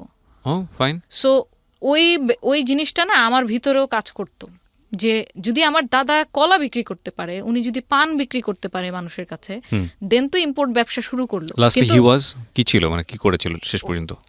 ওনার তো হচ্ছে উনি ইন্ডাস্ট্রিয়ালিস্ট ছিল, ওনার রেক্সিনের ফ্যাক্টরি, তারপর হচ্ছে আমাদের যে এটা হচ্ছে আমাদের মানে পিতৃগত ব্যবসা, যেটা যে ইম্পোর্টার আপনার কাঁচামালের, আমাদের এখন বর্তমানে এখন পর্যন্ত 2টা আড়ত আছে ওখানে আমার দাদার। মানে কাঁচামাল বলতে মানে সব ধরনের বাজারের কাঁচা সবজি থেকে শুরু করে সমস্ত কিছু, যে আদা রসুন পেঁয়াজ তারপর মরিচ এগুলো এখনো আছে। তো আমার দাদা এই ব্যবসাটা শুরু করেছে, সেটা তার ছেলেরা, সেটা তার ছেলেরা আর কি ধরে এখনো ক্যারি করছে। মানে পেঁয়াজ টেয়াজের কোনো রকম ঝামেলা হলে আপনাদের সঙ্গে যোগাযোগ করলে হবে। অবশ্যই। তো ওই জিনিসটা আমার ভিতরে কাজ করতো যে আমি আমার দাদা যদি এত স্ট্রাগল করে, আমি তো দেখেছি, আমি তো একদম মানে 100% সাক্ষী যে কষ্ট করে যদি তুমি অনেস্ট থেকে এবং কষ্ট করে তোমার নিয়ত যদি সৎ হয়, তুমি থেকে কোথায় যেতে পারো। তাহলে আমি যদি আজকে আমি নিজে লিফলেট বিলি করলাম, বা নিজে দেখা গেছে যে আমার ফুলের ওয়ার্কারের জায়গায় আমি তো প্রত্যেকটা কাজ বলবো হাতে ধরে শেখা, আমি যে শুধুমাত্র ভেন্ডর হায়ার করেছি তা না। এই যে বেলুন কিভাবে আপনার ফ্লাওয়ারের একটা শেপ নিয়ে আসতে হবে, সেটা কিন্তু আমি আমার ওয়ার্কারকে শিখাইছি। ইউটিউবে ভিডিও দেখে, টিউটোরিয়াল ভিডিও দেখে, ওরা তো এসব জানে না, ওরা টেকনোলজি থেকে অনেক দূরে। সো প্রতিটা কাজ আমার হাতে দেখিয়ে করানো। তো আমার কথা হচ্ছে যে যদি আমি কোনো কাজ করে সেটা সম্মানের সাথে, অনেস্টের সাথে যদি আমি আর্ন করি, সেটাতে তো লজ্জার কিছু নেই। এখন যদি একটা সিএনজি ওয়ালার কথা বলি, সে তো অ্যাটলিস্ট ভিক্ষা করছে না, সে কাজ করছে, কাজ করে কামাচ্ছে, তাকে তো হচ্ছে আমরা অসম্মানের চোখে দেখতে পারি না। তো আব্বুর সাথে যেটা দেখা গেছে, আব্বুর জায়গা থেকে দাঁড়িয়ে তার মেয়ে হিসেবে আমাকে যেটা বলছিল সেটা আমি নিতে পারছিলাম। তো এই জায়গা থেকে কিছু আপনার দ্বন্দ্ব রেগুলারই হচ্ছে। তারপর আমি ফটোগ্রাফি শুরু করি, ফটোগ্রাফিও করি, আমার ফটোগ্রাফি করার শখ ছিল। ওটা নিয়েও দেখা গেল যে না, মানুষের ছবি তোলা ঠিক হবে না, মানুষের ছবি তোলা ঠিক না, এটা অ্যাগ্রি করি, এবং অ্যাগ্রি করি বলেই আমি 2 বছর কন্টিনিউ করে তারপর আর ফটোগ্রাফি করিনি। তো দিন যত যেতে থাকে আমার দিক থেকে আপনার মানে স্কোপটা কমতে আসে। আমি এক সময় হতাশ হয়ে যাই যে আমি তো বাসায় তখন অলরেডি মান্থলি কিছু না কিছু দিচ্ছি, দেখা গেছে যে হচ্ছে আমার প্রতি মাসে বাজারটা হয়তো আমি করে ফেলতেছি। এবং মোহাম্মদপুরে যাওয়ার পর থেকে যেটা হয়েছে যে আমাদের ওই যে একটা কেয়ারটেকার থাকার যে একটা ছোটবেলা থেকে বেড়ে ওঠা, ওই কেয়ারটেকার জিনিসটা আর ছিল না। এখন নিজেদের কেয়ার নিজেদেরই করতে হবে। সো যেহেতু মোহাম্মদপুর থাকি, আমি বাজার, কাঁচা বাজার যেটাকে বলে, বাসার সদাই কেনা, এটা আমিই করতাম। আমাকে ছোটবেলা থেকে আমার চাচা চাচি, খালা খালু, মামা এরা বলতো যে এটা তো কুতুবের, আমার আব্বু আর কি কুতুবের মেয়ে না, ও হচ্ছে কুতুবের ছেলে। কারণ ওই যে ছোটবেলা থেকে এই ধরনের কাজ আমি করি। তো বাজারে একদম টোটালি 2010 থেকে শুরু করি, এখন 2020 চলে, 10 বছর ধরে আমার বাসার বাজার আমিই করি এখন পর্যন্ত।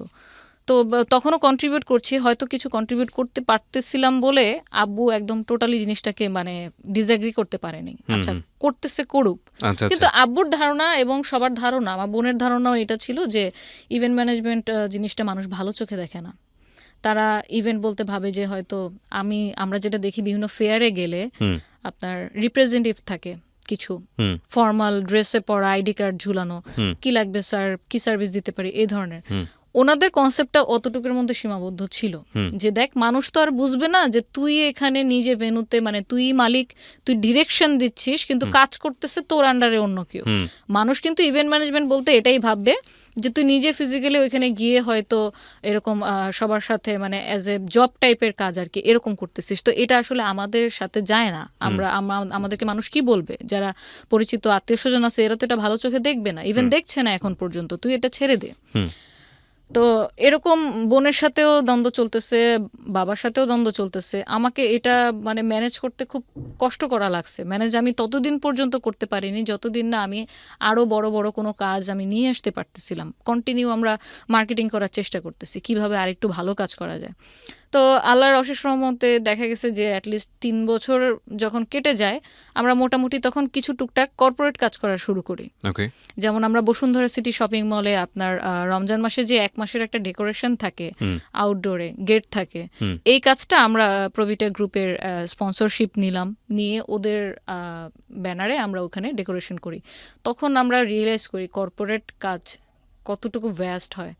মানে আপনার বসুন্ধরার সেই অ্যাডমিন লেভেলে গিয়ে ওনাদেরকে প্রপোজাল দেওয়া, এবং তখন যেটা আমরা ফিল করি যে যেটা বললাম যে আমাদের ডকুমেন্ট ছিল না কোনো, ট্রেড লাইসেন্স, টিন সার্টিফিকেট, এই জিনিসগুলো আমাদের কোম্পানির নামে ব্যাংকে অ্যাকাউন্ট আছে কিনা, এই জিনিসগুলো যখন ভেরিফাই করা শুরু করে তো তখন দেখা গেল যে এই জায়গায় তো আমরা ধরা। তাহলে আমরা এখন যে আমরা কাজ করব, একটু কর্পোরেট লেভেলে ঢুকবো, বড় কোনো কাজ করব, সেক্ষেত্রে তো আসলে ওরকম পেরে উঠতেছি না। তো আমি পরে স্যারদের সাথে কথা বলে কনভিন্স করলাম যে স্যার আমরা আসলে সত্যি কথা বলতে কর্পোরেট কাজ আমরা টুকটাক করেছি, বাট এরকম ভ্যাস্ট লেভেলে এখন পর্যন্ত করিনি। আপনি যদি আমাদের কাজের পোর্টফোলিও দেখতে চান, পোর্টফোলিও দিতে পারি আমরা, হয়তো খুব শীঘ্রই এটা আপনি যেটা যেটা ডকুমেন্ট বললেন আমরা করে ফেলবো। তো উনি খুবই সাপোর্টিভ ছিল, ওনার মেয়ের মতো করে আমাদেরকে বুঝালেন যে দেখো তোমরা যেহেতু করতেছোই তাহলে প্রফেশনালি করো, জিনিসটাকে এরকম করলে তোমাদের জন্য বেটার হবে, আরো বড় বড় ভালো ভালো কাজ তোমরা নিতে পারবা। কারণ হয়তো আজকে তোমার সাথে আমি কথা বলে কনভিন্স বলে আমি তোমাকে কাজটা দিচ্ছি, আদারওয়াইজ সবাই কিন্তু কর্পোরেট কাজ এভাবে দেয় না, এই ডকুমেন্টগুলো ডিটগুলো লাগে। তো তারপর আমরা কিছু কর্পোরেট কাজ করার পর যখন দেখলাম যে না, কর্পোরেট কাজ করার পরে বাসার মানে মতিগতি কিছুটা হলেও আস্তে আস্তে চেঞ্জ আসতেছে। যখন বললাম যে আমি বসুন্ধরা সিটিতে আছি মিটিংয়ে, ও আচ্ছা ঠিক আছে ওকে, যখন আব্বু কল দিত, তো যখন বুঝতে পারলাম যে না ওনার মাইন্ডসেটটা এরকম যে কোনো অফিসিয়াল এনভায়রনমেন্টে কাজ করতে পছন্দ করে, তো উনি চায় ওনার মেয়েও ওরকম কোনো কিছু করুক। কিন্তু এই যে ওয়েডিং পার্টি, বার্থডে পার্টি, এই কাজগুলোকে ওনাকে আমি আর মানে কনভিন্স করতে পারলাম না, সেটা যত বাজেটেরই কাজ হোক না কেন। তো এর মধ্যে যখন ক্লায়েন্টদের সাথে ডিলিংসগুলো আমার পার্টনার করে যাচ্ছে কন্টিনিউ, এবং আমিও দেখা গেছে যে প্রতিনিয়তই নতুন নতুন কি ডিজাইন করা যায়। কারণ আমার যেটা মাইন্ডসেট ছিল যে আপনি যদি মার্কেটে একটা কম্পিটিটিভ মার্কেটে ঢোকেন, আপনার প্রোডাক্ট যদি ইউনিক না হয় তাহলে ক্লায়েন্ট কিন্তু আপনার কাছ থেকে প্রোডাক্ট নেবে না। কারণ আপনি যেটা দিচ্ছেন ডিসকাউন্টে, এরকম ডিসকাউন্ট তো আরও 10 জন দিচ্ছে, আরও 20 জন দিচ্ছে, কিন্তু ওই 10 জন 20 জনের সাথে আপনার কোনো একটা জায়গায় পার্থক্য তো থাকা লাগবে। সো আপনার প্রোডাক্ট বা আপনার ডিজাইনটা যদি ইউনিক না হয় সেক্ষেত্রে আপনি টিকে থাকতে পারবেন না। আমি কন্টিনিউ ওই ক্রিয়েটিভ লাইনেই মানে আমার সময় দিয়ে যাচ্ছি, সময় ব্যয় করছি।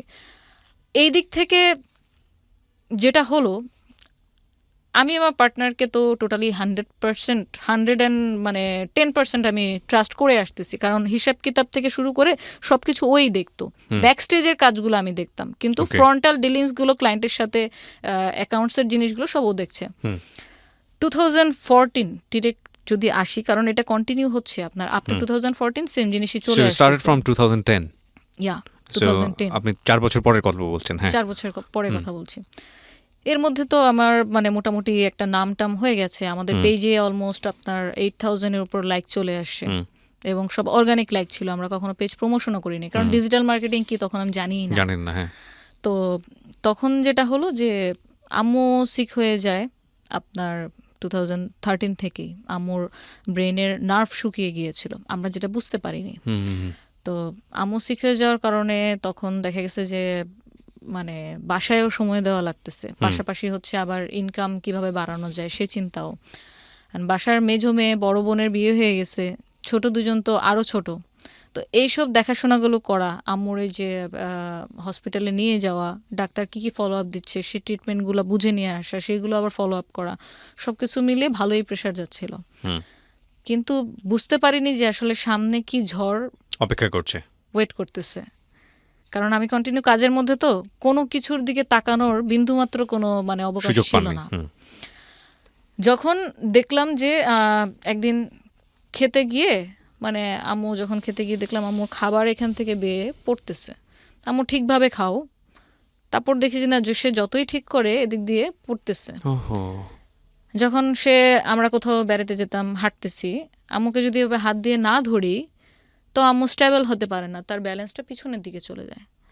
তো তখন যখন আমাদের ফ্যামিলিতে 4 জন ডাক্তার, জ্যাঠার সাথে আলাপ করলাম। আমার জ্যাঠা পিজি হসপিটালে কার্ডিওলজি ডিপার্টমেন্টের হেড। তো জ্যাঠার সাথে আলাপ করলাম, বললো যে তুমি একটা নিউরো ডাক্তার দেখাও, ভালো, এটা ব্রেন থেকে হতে পারে। আমরা অ্যাপোলোতে ভালো একটা ইন্ডিয়ান ডাক্তার দেখালাম, ওনার আন্ডারেই পুরো ট্রিটমেন্টটা চলে 1 বছর নাগাদ। যখন দেখালাম তো আমাদের কয়েকটা রিপোর্টের টেস্টের পরে আসলো যে আম্মুর ব্রেনে যে নার্ভটা আছে ওটা আস্তে আস্তে শুকিয়ে যাচ্ছে। নার্ভ তো অনেকগুলা। হ্যাঁ, যেটা আপনাকে কমান্ড করবে যে হচ্ছে আপনি যেটা করছেন এটা ঠিক কিনা, মানে ঠিকভাবে করতে পারছেন কিনা, বুঝতে পেরেছি। ওই নার্ভটা শুকিয়ে যাচ্ছে। তো যার কারণে উনি রান্না করতে গিয়ে হয়তো একবারের জায়গায় 3 বার লবণ দিয়ে দিচ্ছে। এটা আমরা রিয়েলাইজ করতেছি, উনি করতেছে না। নামাজ হয়তো একই নামাজ উনি 2 বার পড়তেছে, উনি বুঝতেছে না। তো এই জিনিসগুলো যখন খেয়াল করলাম তখন আমরা ইমিডিয়েটলি ডাক্তার দেখালাম, এবং টেস্টের রিপোর্ট যখন এরকম আসলো তখন সলিউশন শুনে আমরা আরো মানে আরেক লেভেলের হতাশায় চলে গেলাম যে এটার আসলে কোনো ট্রিটমেন্ট নেই। যতটুকু পরিমাণ মানে কম করানো যায়, কন্ট্রোলিং করার জন্য মেডিসিন তাকে দেওয়া হলো, যে তার সাথে ভালো ব্যবহার করা, বাচ্চা সুলভ আচরণ হয়ে যাচ্ছিল দিন দিন, তো তার সাথে ভালো ব্যবহার করা, তাকে এক্সট্রা একটা কেয়ার দেওয়া, সব সময় একটু মানে আগলে রাখা, এবং তাকে টাইম দেওয়া।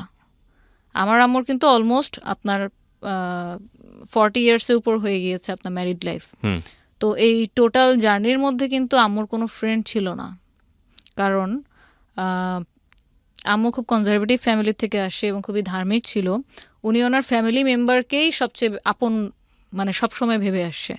তো ফ্যামিলির বাইরেও যে কোনো ফ্রেন্ড মেনটেন করতে হয় বা কারোর সাথে আলাপচারিতা করতে হয়, ইভেন বোনদের সাথে, আমার আম্মুরা কিন্তু 10 বোন 4 ভাই, তো ওটাও কখনো শেয়ার করতো না। তো পারিবারিক লাইফে যেটা হয় আর কি, যে বিয়ের পরে যখন একটা মেয়ে অন্য কোনো সংসারে চলে যায়, তখন ভালো হোক খারাপ হোক তাকে ওটাই মেনে নিয়ে চলতে হয়। এখন আমরা রিসেন্টলি দেখতেছি অনেকে অনেক লিগ্যাল স্টেপে যাচ্ছে, সেই সময় আপনার আম্মুদের সময় অ্যাকচুয়ালি হতো না। ওখানে তো আসলে এটা কাউকে বলাই যাবে না, বললে মানুষ কি ভাববে যে আমি হয়তো আমার মধ্যে কোনো কমতি আছে, আমি হয়তো সংসার করতে পারছি না। তো আম্মুর যত ধরনের এই যে আমাদের ব্যবসা আব্বুর ফল হয়ে যাওয়া, বাসা বিক্রি করে দেওয়া, এই সব কিছু না মানে সে ভিতরে পুষে রাখছে। এবং এটার কারণটা আমরা যদি ডাক্তার না দেখাতাম এবং ধরতে না পারতাম যেটা নিউরোলজি প্রবলেম, তাহলে হয়তো আমরাও এটা বুঝতে পারতাম না। তো যখন ডাক্তারের কাছে যাওয়ার পর ডাক্তার জিজ্ঞেস করলো যে উনি এরকম কেন, আপনার কি নিয়ে কষ্ট? আম্মু খুব সবসময় হাসি মুখে কথা বলতো যে কই কষ্ট, আমার কোনো কষ্ট নেই, ওরা শুধু শুধু আমাকে এখানে নিয়ে আসছে। তো ডাক্তারও তো জানে যে এই ধরনের পেশেন্টদের সাথে কিভাবে আসলে তাদের কথাগুলো বের করতে হবে। তখন আস্তে আস্তে ওনার সাথে কথা বলতে থাকে, এবং ঠিক যে পয়েন্টে গিয়ে মানে শুনে যে আমরা এখন ভাড়া বাসায় থাকি এবং আব্বুর আগে অনেক ব্যবসা ছিল, এখন এই মুহূর্তে আব্বুর ইনকাম কোনো কিছু নেই, তখন সে কান্না করে ডাক্তারের সামনে। That was the main diagnosis, যেটা উনি কারোর সাথে ইভেন শেয়ারও করেনি কখনো, আমাদের সাথেও করেনি, ইভেন আম্মুর কোনো বোনদের সাথেও। আমরা কি করি যে আমার এখন সাপোজ আমার খারাপ লাগতেছে, আমি আমার ক্লোজ যে পার্সন, সেটা ফ্রেন্ড হোক ফ্যামিলি হোক, আমি তার সাথে শেয়ার করবো, দোস্ত আমার এরকম ভালো লাগতেছে না, কি করা যায়? কোনো সাজেশন, কোনো মানে ডিসিশন, কোনো ধরনের কোনো ফিলিংস সে কোনো দিন কারোর সাথে শেয়ার করে নাই। আমাদের এদিক থেকে গাফলতি ছিল যে আমরা এটা বুঝে উঠতে পারিনি যে আম্মুর সাথে এই ব্যাপারগুলো নিয়েও কথা বলা দরকার। নর্মালি যেরকম বাইরে যাচ্ছি, আম্মু তোমার কি খেতে মন চাইতেছে, তখন তো আমার কিছু ইনকাম করি, হাতে টাকা আছে, কিছু একটা নিয়ে আসতেছি, সে ওটাতেই খুশি। কিন্তু তার ভিতরে যে এত কিছু চলতেছে, নিজের সাথে যুদ্ধ চলতেছে, এটা আমরা কোনো রিয়েলাইজ করিনি যতক্ষণ পর্যন্ত কোনো সিমটম আমরা নিজের চোখে না দেখি।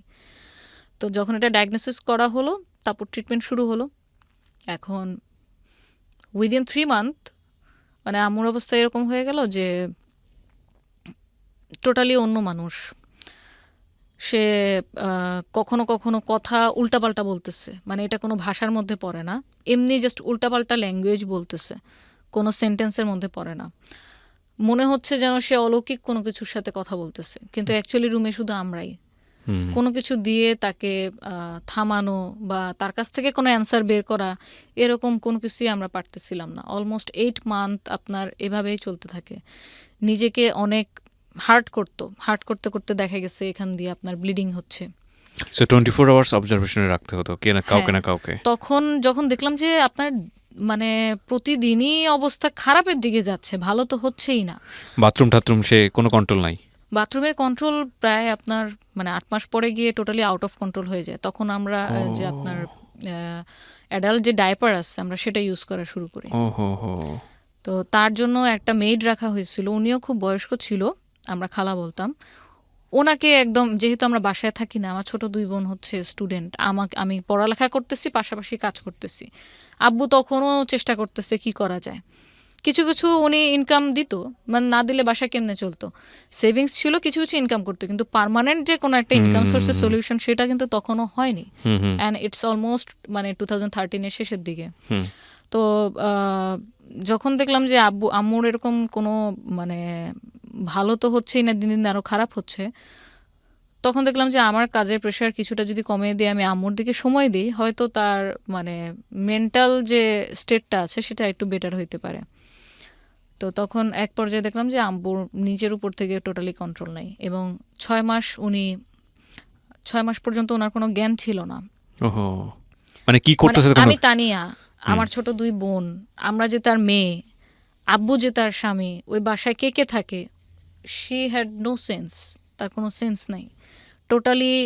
যদি আপনি বলেন যে একটা মেন্টাল পেশেন্ট যেরকম থাকে, যে তার স্মৃতিশক্তি হারিয়ে গেলে যেরকম হয় অবস্থা, আম্মুর অবস্থা ওরকম ছিল প্রায় 6 মাসের মতো। তো এই 6 মাস যে কিছুই বুঝতেছে না, একটা বাচ্চাকে আমরা কি করি, সে কিছুই বুঝে না। আমি তাকে কি কমান্ড করতেছি, বাবা তুমি বসো, বাবু তুমি খাও, বাবা তুমি এটা ধরো না, ওই বাচ্চা কিন্তু ততদিন পর্যন্ত আপনার ল্যাঙ্গুয়েজ বুঝবে না যতদিন পর্যন্ত না তার মধ্যে ভাষার বোধটা আসবে। তো আপনি ধরে নিতে পারেন যে আমার আম্মু আবার মানে সেই বাচ্চার কালেই চলে গেছে। তো তখন আমরা হয়ে গেছি গার্জিয়ান। তখন তাকে এভাবে বুঝানো, সে খেত না। ট্যাবলেট যে দিচ্ছে ডাক্তার, ট্যাবলেট কিভাবে খাওয়াবো, কারণ উনি তো ট্যাবলেট দিলে তো এভাবে ছুঁড়ে ফেলে দিতেছে, এদিক ওদিক ফেলে দিতেছে, মুখ থেকে ফেলে দিতেছে, খাবে না, তিতা। তারপর কলা ছিলে, কলায় ভরে ভরে তাকে ওই ট্যাবলেট খাওয়াইছি, কারণ এই ট্যাবলেট যদি না খাওয়াই তাহলে আমার হাইপার টেনশন আরও বাড়তে থাকবে, আর যত বেশি হাইপার টেনশন বাড়বে উনি ফিজিক্যালি তত মানে নিজেকে হার্ট করবে। এই জিনিসগুলো মানে এটা যে ফেস না করেছে সে বুঝতে পারবে না যে আসলে কতটা ভয়ঙ্কর রকমের যুদ্ধ হতে পারে নিজেদের পরিবারের মধ্যে, নিজেদের সাথে। মানে আপনি ভেবে দেখেন যে যে মানুষটা তার লাইফের অলমোস্ট মানে 42 ইয়ার্স শুধু সংসার জীবনে কাটিয়ে দিছে তার স্বামী তার বাচ্চাদেরকে নিয়ে, এবং আমার আম্মু ফ্যামিলিতে অ্যাকচুয়ালি মেঝো ছেলের বউ, কিন্তু বড় বউ হিসেবেই আসলে গিয়েছে, কারণ আমার জ্যাঠা যেহেতু তখন ডাক্তার পাশ করেনি, সো উনি এমবিবিএস এর জন্য ওয়েট করতেছিল। তারপরে বিয়ে শাদী করলো। আব্বুর যেহেতু পছন্দের বিয়ে ছিল, উনি আগেই বিয়ে করে ফেলছে। তো আমার আম্মু কিন্তু মা হওয়ার আগেই মা হয়ে গেছে, মানে ওনার নিজের সন্তান হওয়ার আগেই ছোট ছোট দেবর কিন্তু মায়ের মতো করে মানুষ করছে। ওনার হচ্ছে 8টা দেবর। তো 8টা দেবরকে লালন পালন করা, বড় করা, শ্বশুর শাশুড়ি খেদমত করা, তারপর আমরা হলাম, আমাদের কি করা, কতটুকু ভয়ঙ্কর ভয়ঙ্কর। আপনি যেটা বলছেন we can realise, yes. But the thing is that আপনি সন্তান হিসেবে এই জিনিসগুলো রিয়ালাইজ করেছেন, এবং অনেক সন্তানই এটা করে না। আমরা শেষ পর্যন্ত কন্টিনিউ করব, যারা দেখছেন তারা দেখলে বুঝবেন যে আসলে কী অসাধারণ একটা গল্প, কী অসাধারণ একটা জীবনযুদ্ধ এই মেয়েটি করেছে, এবং she is a great successor. আমরা যাই সামনের দিকে, জি প্লিজ।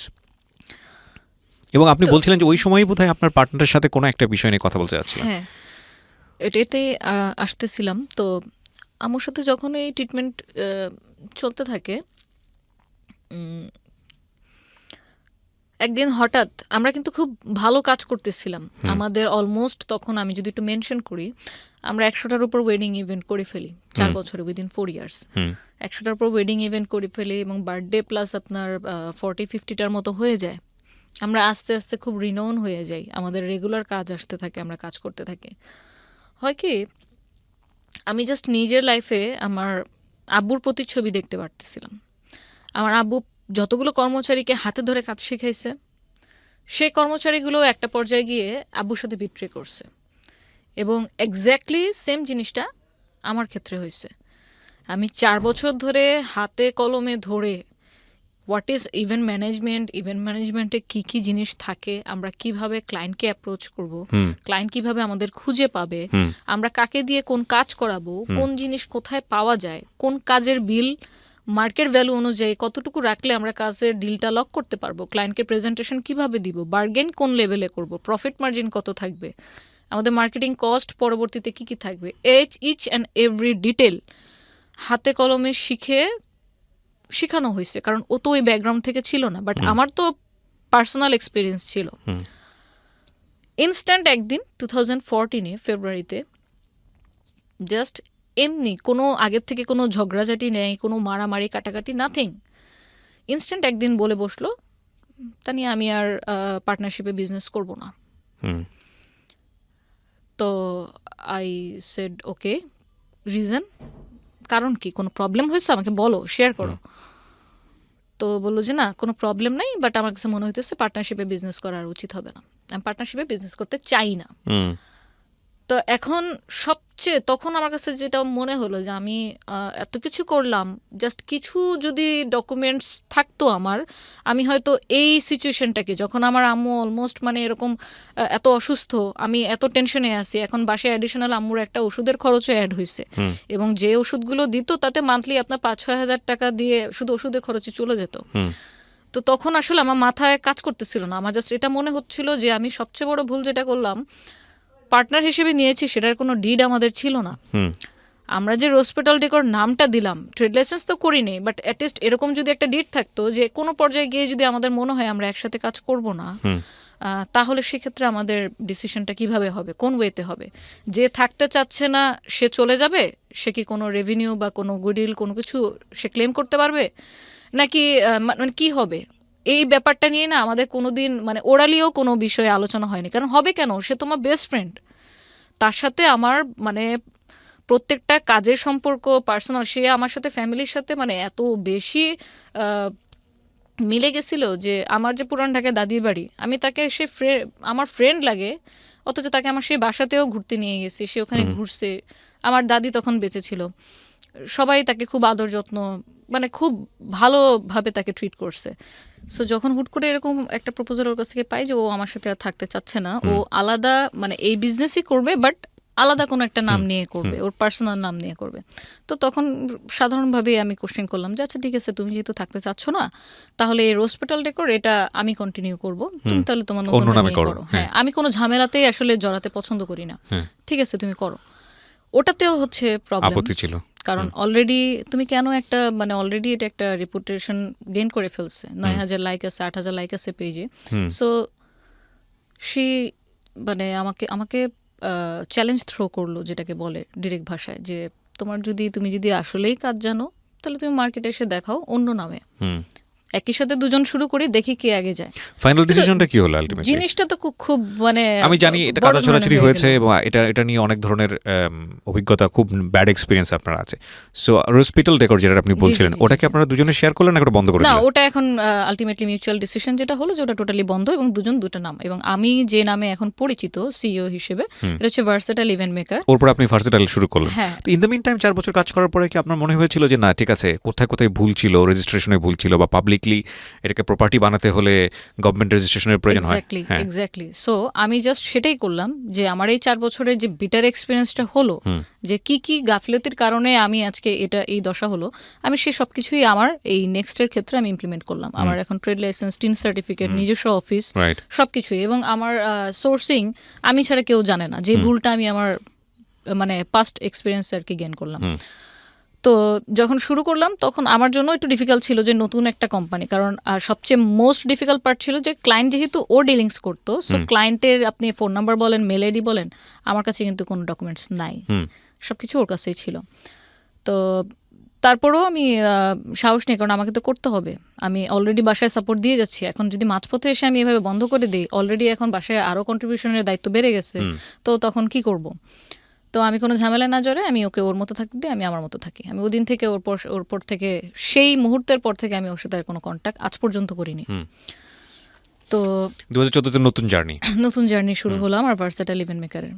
এখন আলাদা তো হলাম, কিন্তু অ্যাকচুয়ালি কি আলাদা হলাম?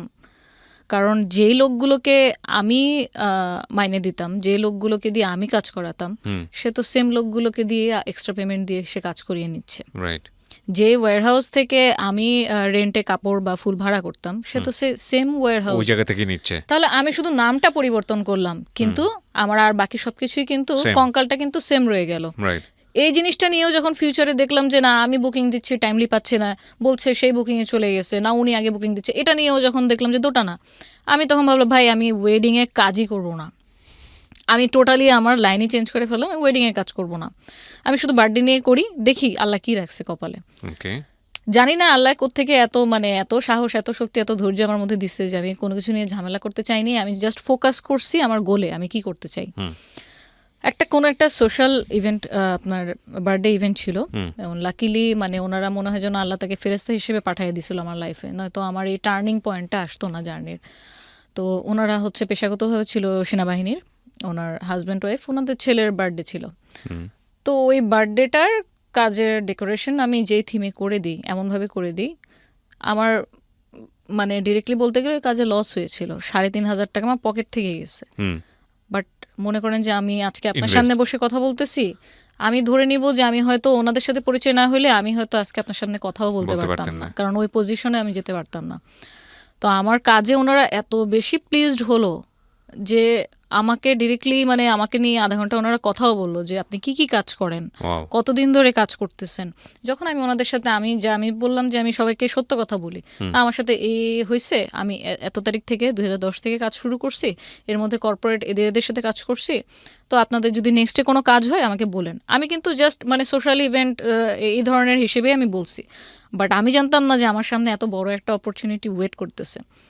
তো ওনাদের সামনেই হয়তো একটা আন্তর্জাতিক প্রোগ্রাম ছিল, আন্তর্জাতিক জাতিসংঘের শান্তিরক্ষী দিবস, 2017 সালে এটা। তো এর মধ্যে তো আমি নিজে নিজে কিছু টুকটাক কাজ করেছি। তখন বলল, আমাকে একদিন কল দিল যে আপনি এরকম এই ধরনের কাজ কি কখনো করেছেন? তো আমি বললাম এই ধরনের বলতে এই প্রোগ্রামে যা যা লাগবে সেগুলো আমি আপনাকে সাপোর্ট দিতে পারবো, বাট সত্যি কথা আমি এর আগে কোনো আন্তর্জাতিক কোনো জাতীয় কাজ করিনি। The thing is that honesty is the best policy. আমি সবসময় এটা বলি, আমরা ছোটোবেলায় শিখেছি সততাই সর্বোৎকৃষ্ট পন্থা। আসলে না নিজের উইকনেসকে কখনো গোপন করতে নাই, পার্টিকুলারলি 2-1 জায়গা ছাড়া, সেটা অন্য জিনিস, ওই ডিসকাশনে আসা যাবে না আজকে। কিন্তু আমার মনে হয় এইসব ডিলিংসের ক্ষেত্রে, বিজনেস ডিলিংসের ক্ষেত্রে সবসময় উইকনেসটাকে ওপেন রাখা ভালো, যে স্যার আমি এটা পারি, এটা আমি পারি না, এই জায়গাটা আমার উইকনেস, সো এতটুকুর জায়গাতে আমার কনফিডেন্ট আছে, এতটুকুর জায়গাতে আমার নাই। এতে করে হয় কি, যিনি আমাকে নিয়ে ডিল করছেন তারও কনফিডেন্টটা অনেক বেশি গ্রো করে যে না আমি একটা অনেস্ট মানুষের সাথে ডিল করছি। রাইট।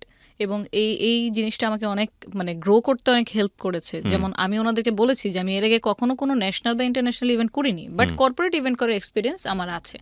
সো আপনাদের একটা ইভেন্টে কি কি লাগবে, কোন স্টেজ লাগবে, কোন গেট লাগবে, কোন ব্র্যান্ডিং লাগবে, ওখানে চিফ গেস্ট কি মাননীয় প্রধানমন্ত্রী থাকবে না মাননীয় রাষ্ট্রপতি থাকবে না অন্য কেউ, আমাকে ওভাবে বললে আমি ওই অনুযায়ী আপনাদেরকে ডিজাইন দিতে পারবো। সো ওই যে আমার ফার্স্ট অপরচুনিটি আসলো যে ঠিক আছে আপনি তাহলে একটা প্রেজেন্টেশন দেন, যদি আমাদের সিনিয়র যিনি আছে উনি যদি আপনার প্রেজেন্টেশন পছন্দ করে দেন বাজেট দিবেন, কারণ সরকারি প্রোগ্রামে হয় কি 6-7 জন মিলে বিট করে, তারপর সের মধ্যে কস্ট মিনিমাইজ করে যে সবচেয়ে লোয়েস্ট বিট করে তাকেই কাজটা দেওয়া হয়। তো যেহেতু এটা আমার ফার্স্ট কাজ ছিল, এতটা সহজও আবার ছিল না যে আমি একদম আলাদিনের চেরাগ হাতে পেয়ে গেলাম।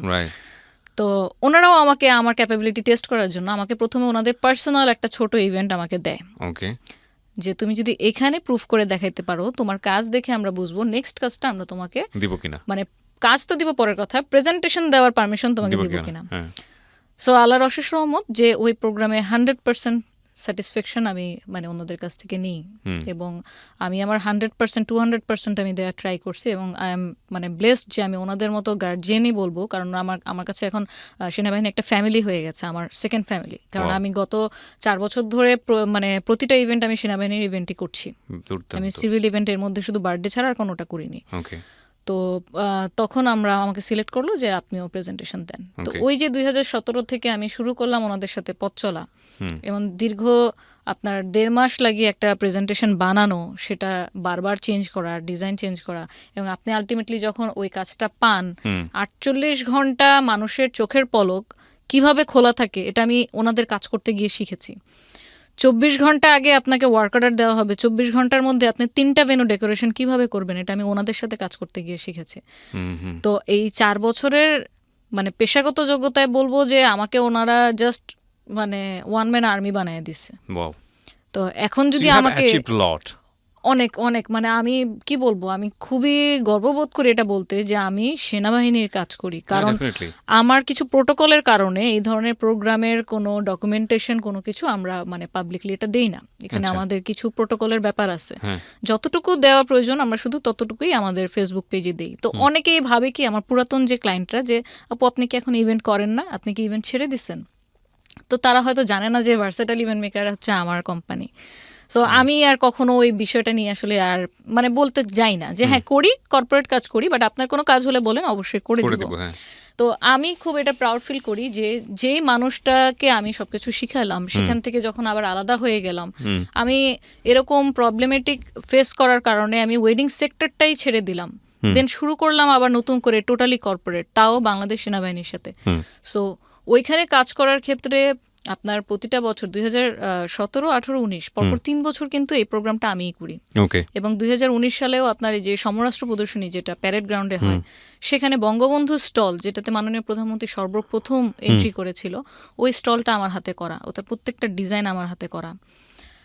বিউটিফুল। তো ওইখানে আমরা একটা রেপ্লিকাও করি ইঞ্জিনিয়ার কোডের। তো এভাবে করে ওনাদের সাথে কাজ করতে করতে না একটা আন্তরিকতা, একটা সম্পর্ক হয়ে গেছে। আমি একটা জিনিস দেখলাম কাজ করতে গিয়ে যে আপনাকে কখনো কোনো প্রফেশনাল মানুষ আপনার এইজ, আপনি কি মেল না ফিমেল, আপনার প্রিভিয়াস এক্সপিরিয়েন্স কি, এই 3টা দিয়ে জাজ করবে না কোনো True. প্রফেশনাল মানুষ। কারণ আজকে আপনি যদি আমার ক্লায়েন্ট হন, আপনি এটা দেখবেন যে আমার ইভেন্টে উনি আমাকে কি দিতে পারবে। সো আমি ব্যাকে কি 1000টা কাজ করছি না 500টা কাজ করছি, কার সাথে কাজ করছি, that doesn't make sense. Yeah, আমি true. আপনাকে কি দিব, দ্যাটস দ্য ডিল।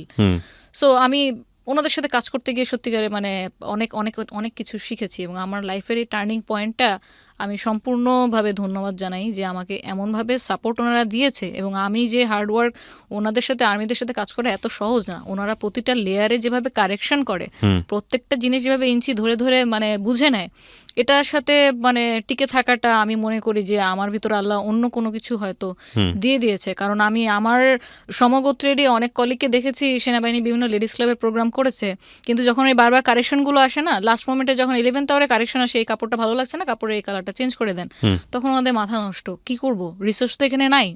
তো আমি যেহেতু হ্যাবিচুয়েটেড, তো আমার মনে হয় যে আমি এটা ব্লেসিং, আমি এটা নিয়েই আগাতে চাই, এটা নিয়েই সামনে করতে চাই। কি হলো মানে এই কাজগুলো আপনার পার্সোনাল লাইফের কি কি চেঞ্জেস আনলো? লাইক আমরা যতটুকু শুনেছিলাম যে যে আম্মু যখন সিক ছিল, আমাকে যদি বলেন যে আপনার লাইফের যদি কয়েকটা আপনার থেকে থাকে যে ইনকমপ্লিটনেস একটা বলেন, আমি সেই নাম্বার 1-এ বলবো যে আম্মু যখন তাকে হসপিটালে ভর্তি করলাম, যে না বাসায় কন্ট্রোল করা যাচ্ছে না, বাসায় উনি অনেক বেশি হাইপার হয়ে যাচ্ছে, এবং উনি খাওয়া দাওয়া করছে না বলে ডিহাইড্রেশনে ওনার ঠোঁট কালো হয়ে গেছে।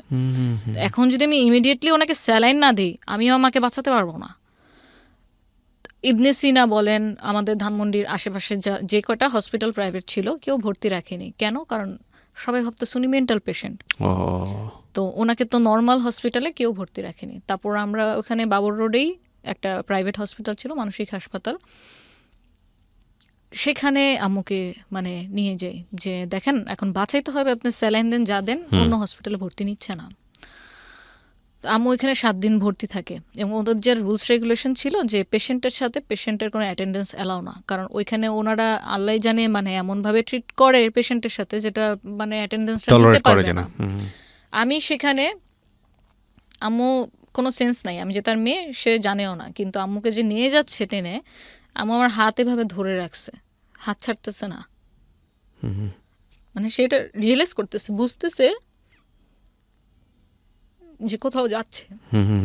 তো পরে আমিও তো নাছোড়বান্দা, মানে আমি আসলে সত্যি কথা বলতে আমি আম্মুকে কখনো কোনো এরকম হার্ডশিপ ফেস করতে হবে এটা আমাদের ধারণার বাইরে। হুটহাট সব কিছু চেঞ্জ হয়ে গেল লাইফের, সব এভরিথিং।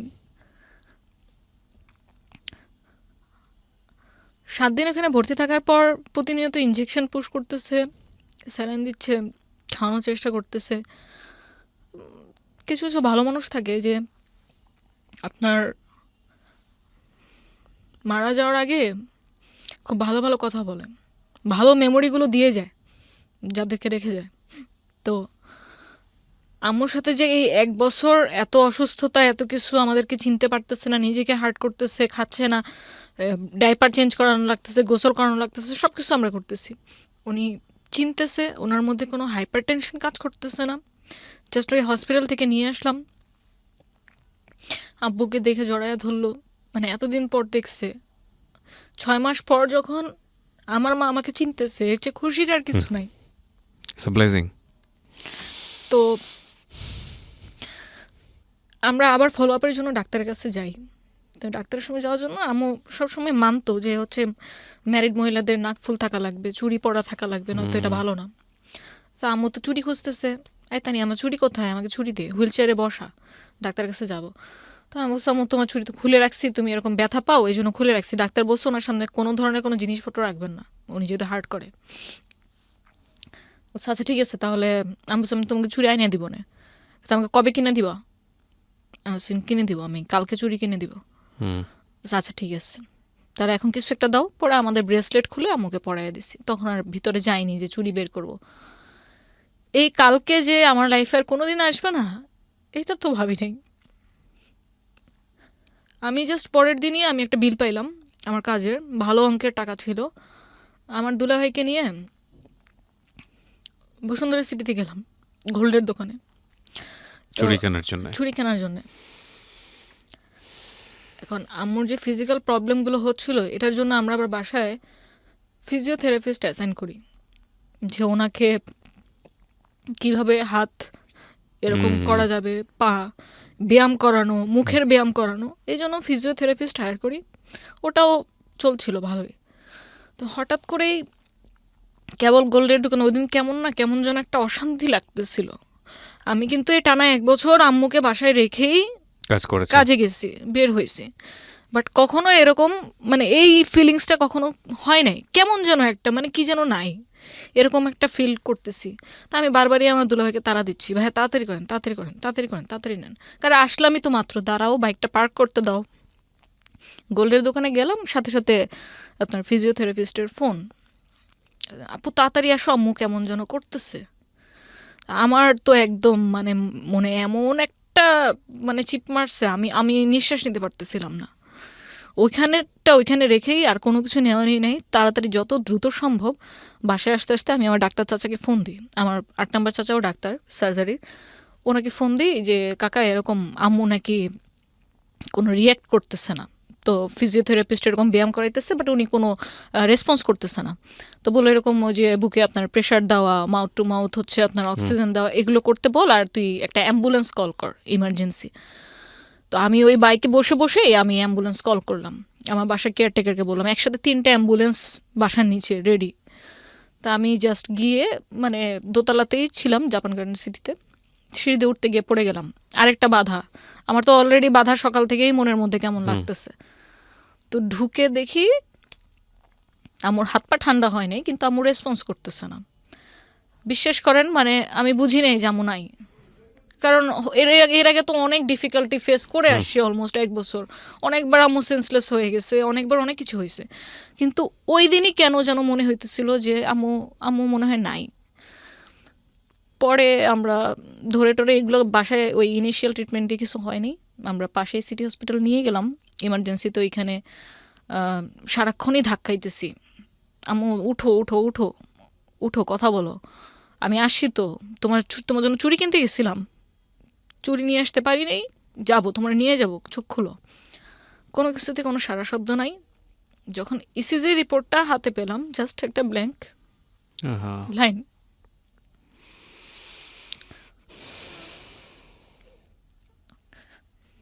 I'm really sorry যে আপনাকে এরকম একটা মোমেন্টের মধ্যে দিয়ে নিয়ে যাচ্ছি। সো শুধু একটা কথাই বলতে পারি আপনাদেরকে যে এই 30 ইয়ার্স বা 31 ইয়ার্সের লাইফে তানিয়া যেটা ফেস করেছে, আপনারা হয়তো কেউ কেউ তাদের ব্যক্তিগত জীবনে অনেক বেশি ফেস করেন, কিন্তু এই মেয়েটা বাংলাদেশের সামাজিকতার জায়গাটা থেকে যে আপস অ্যান্ড ডাউন ফেস করে আজকে নিজেকে যে জায়গাটা এস্টাবলিশ করেছে, সেটা একটা ভয়ঙ্কর যুদ্ধ। এটা একটা অসাধারণ মোটিভেশনাল স্টোরি। আমি রিয়েলি সরি যে আপনার মাকে 2014-তে না, কত সালে উনি চলে গেলেন? 14-তে চলে গেলেন। এপ্রিল মাসের। আপনার বাবা তো এখনো বেঁচে আছেন নিশ্চয়ই? হ্যাঁ, আব্বু বেঁচে আছে। আব্বু বেঁচে আছে, আব্বু ভালো আছে, সুস্থ আছে। করোনা পজিটিভ ছিল, 15 দিন হসপিটালে ভর্তি ছিল, এখন ভালো সুস্থ। তো এরপরে কি হলো? মানে 2014-তেই তো আপনার আবার বিজনেসটাও ডিভাইড হয়ে যায়, ওই সময়টাতেই একই ঘটনা, একই বছরে, মানে দুটো ট্র্যাজেডি। রাইট। তো হচ্ছে প্রফেশনাল লাইফ আর হচ্ছে আম্মুর চলে যায়, পার্সোনাল লাইফ।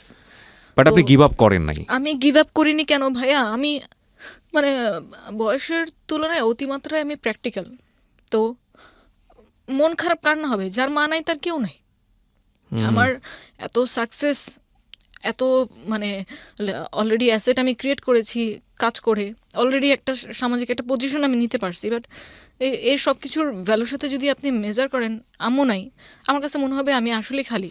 আমি যদি একটু শর্ট করে কোশ্চেনগুলো করি আপনাকে, আপনার সাথে এখন কতজন এমপ্লয়ি কাজ করছে? আপনার ভার্সেটাইল ইভেন্ট মেকার আমার হচ্ছে বেতনভুক্ত আছে 15 জন। রেগুলার বেতন পায় আপনার এখান থেকে? বেতন পায়। ওকে। এবং আমার আমি যেটা মানে আস্তে আস্তে যেটা আমার গ্রো করছে বিজনেসে, যে আমি যদি যতদিন নিজে স্বাবলম্বী না হব, আমি আমার ক্লায়েন্ট হারাবো। কারণ এত কম্পিটিটিভ মার্কেটে আপনাকে টিকে থাকতে হলে আপনাকে কস্ট মিনিমাইজ করতে হবে। তো যেহেতু কর্পোরেট কাজ সব করতেছি কন্টিনিউ, আমার গ্লাস সিস্টেম লাগতেছে, আমি যখন হায়ার করতেছি তখন কিন্তু এখানে আমার ব্রোকারকে একটা চার্জ দেওয়া লাগতেছে। আস্তে আস্তে টাকা জমিয়ে আমি এই জিনিসগুলো নিজেই কিনে ফেলি। মানে এগুলো সব আপনার নিজের এখন আছে? হ্যাঁ, আমার নিজের আছে। সো আমি যদি অ্যাসেট ভ্যালুর জায়গাতে যাই, আপনি রাইট নাও তো আপনি এমবিএ কমপ্লিট করেছেন বোধহয়? আমি মাস্টার্স কমপ্লিট করেছি অ্যাকাউন্টিং থেকে, ওইসিটি কলেজ থেকে 2016-এ, এবং এরপর আমি আইসিএমএবিও করেছি লেভেল 2 পর্যন্ত। ওকে। আপনি এরপরে নিজের প্রতিষ্ঠানটা গ্রো করেছেন, কোথাও জবের জন্য ট্রাই করেননি? না, জব আসলে আমার ছোটবেলা থেকে কখনো করার ইচ্ছা ছিল না। সো আপনার এই অ্যাসেট ভ্যালু যদি বলি, আপনার মাত্র 6 বছর হয়েছে আপনার প্রতিষ্ঠানে, অ্যাসেট ভ্যালু যদি বলি আপনার প্রতিষ্ঠানে, সেটা কত? আমার আনুমানিক এটা 35 লাখ প্লাস। 35 লাখ প্লাস এই মাত্র আপনার 6 বছরে? 6 বছর। এবং সেখানে 15 জন মানুষের 15টা পরিবার আপনার এটাতে ইনভলভ। জি। আপনার বাবার ঋণের কি অবস্থা? আব্বুর ঋণ অলমোস্ট 95% আপনার মানে সলভ হয়ে গেছে। আমার চাচারাও অনেক এটাতে বড় একটা অবদান রেখেছে। কারণ আপনি নিজেও অবদান রেখেছেন? আমি নিজেও আব্বুকে এখন পর্যন্ত সাপোর্ট দিয়ে যাচ্ছি। ফ্যামিলিটা টানার ব্যাপারে আপনি মুখ্য ভূমিকায় আছেন? হ্যাঁ, কারণ হচ্ছে আমার ছোট বোন তো হচ্ছে যে দুজন পড়ালেখা করতেছিল, ইমিডিয়েটলি যেটা আমার ছোট, সে অলরেডি মাস্টার্স কমপ্লিট করে ফেলেছে, ও টিউশনই করতেছে। বাট তার চেয়ে ছোট যেটা আছে, ওর পড়ালেখার খরচ তো স্টিল নাও বিয়ার করতে হচ্ছে। এবং আমি যে এই যে 2010 থেকে জার্নিটা শুরু করলাম আমার ব্যবসায়িক জীবনে, আমি কিন্তু 2010 থেকে আব্বুর কাছ থেকে ওই যে 100-200 টাকা করে পকেট মানি এখন পর্যন্ত আমি আটানাও নেই। এই 20 বছর আমার পড়ালেখার খরচ, আমার চিকিৎসা, আমার শখ, আমার আহ্লাদ, আমার সবকিছু পূরণ আমি নিজেই করেছি। আপনাকে আমি প্রশ্নটা অনেক শুরু থেকেই করবো ভাবছিলাম। সেটা হলো যে যেই ভূমিকায় আপনি ছিলেন সেটা একটা ছেলের ভূমিকা। আমাদের সামাজিকতার দৃষ্টিভঙ্গিতে সবাই চিন্তা করে যে একটা ছেলের ভূমিকা এটা। আপনি কি ধরনের প্রবলেম ফেস করেছেন, বা আপনি একই সাথে প্রবলেমের জায়গাটা না গিয়ে বরং আমি এই জায়গাটাকে যদি ডিফাইন করতে চাই, যে একটা মেয়ের জন্য আমাদের এই সোসাইটিতে গ্রো করা সহজ কিনা? না, এটা এখন পর্যন্ত দুঃখজনক হলেও সত্যি, এটা এখন পর্যন্ত সহজ না। কারণ দেখেন, যদি আমার লাইফের উদাহরণ দিয়েই আপনারা বুঝতে পারবেন, খুব শিক্ষিত একটা পরিবার, আমাদের প্রত্যেকটা চাচা বাবা সবাই অনেক শিক্ষিত। তো শিক্ষার যে অভাব আছে তা কিন্তু না, প্রচণ্ড শিক্ষিত পরিবার। তারপরেও তার কিন্তু মেন্টালিটিতে আসছে যে এই যে কাজের বৈষম্যটা, তুমি এই কাজ কেন করবা, এটা তো একটা কামলা খাটার মতো কাজ। তো এই জায়গাটাতে কিন্তু এটা কিন্তু শিক্ষার কারণে হয় নাই, পারিবারিক থেকে কিন্তু একটা বাইন্ডিংস আমার ছিল। আমি কিন্তু প্রথম 6 মাস কিন্তু জানাইতে সাহস পাই নাই যে আমি এই কাজ করতেছি, কারণ আমি জানি প্রবলেম ফেস করতে হবে। রাইট। এবং এর মধ্যে আরও যত ধরনের ইনসিডেন্ট হলো আমার সাথে, যেমন আমার একটা ছিনতাই হয়ে গেছিলো, ল্যাপটপ চলে গেছিলো, আমার 4 টেরাবাইট আপনার ব্যাকআপ ছিল, সেটাও চলে গেছিলো।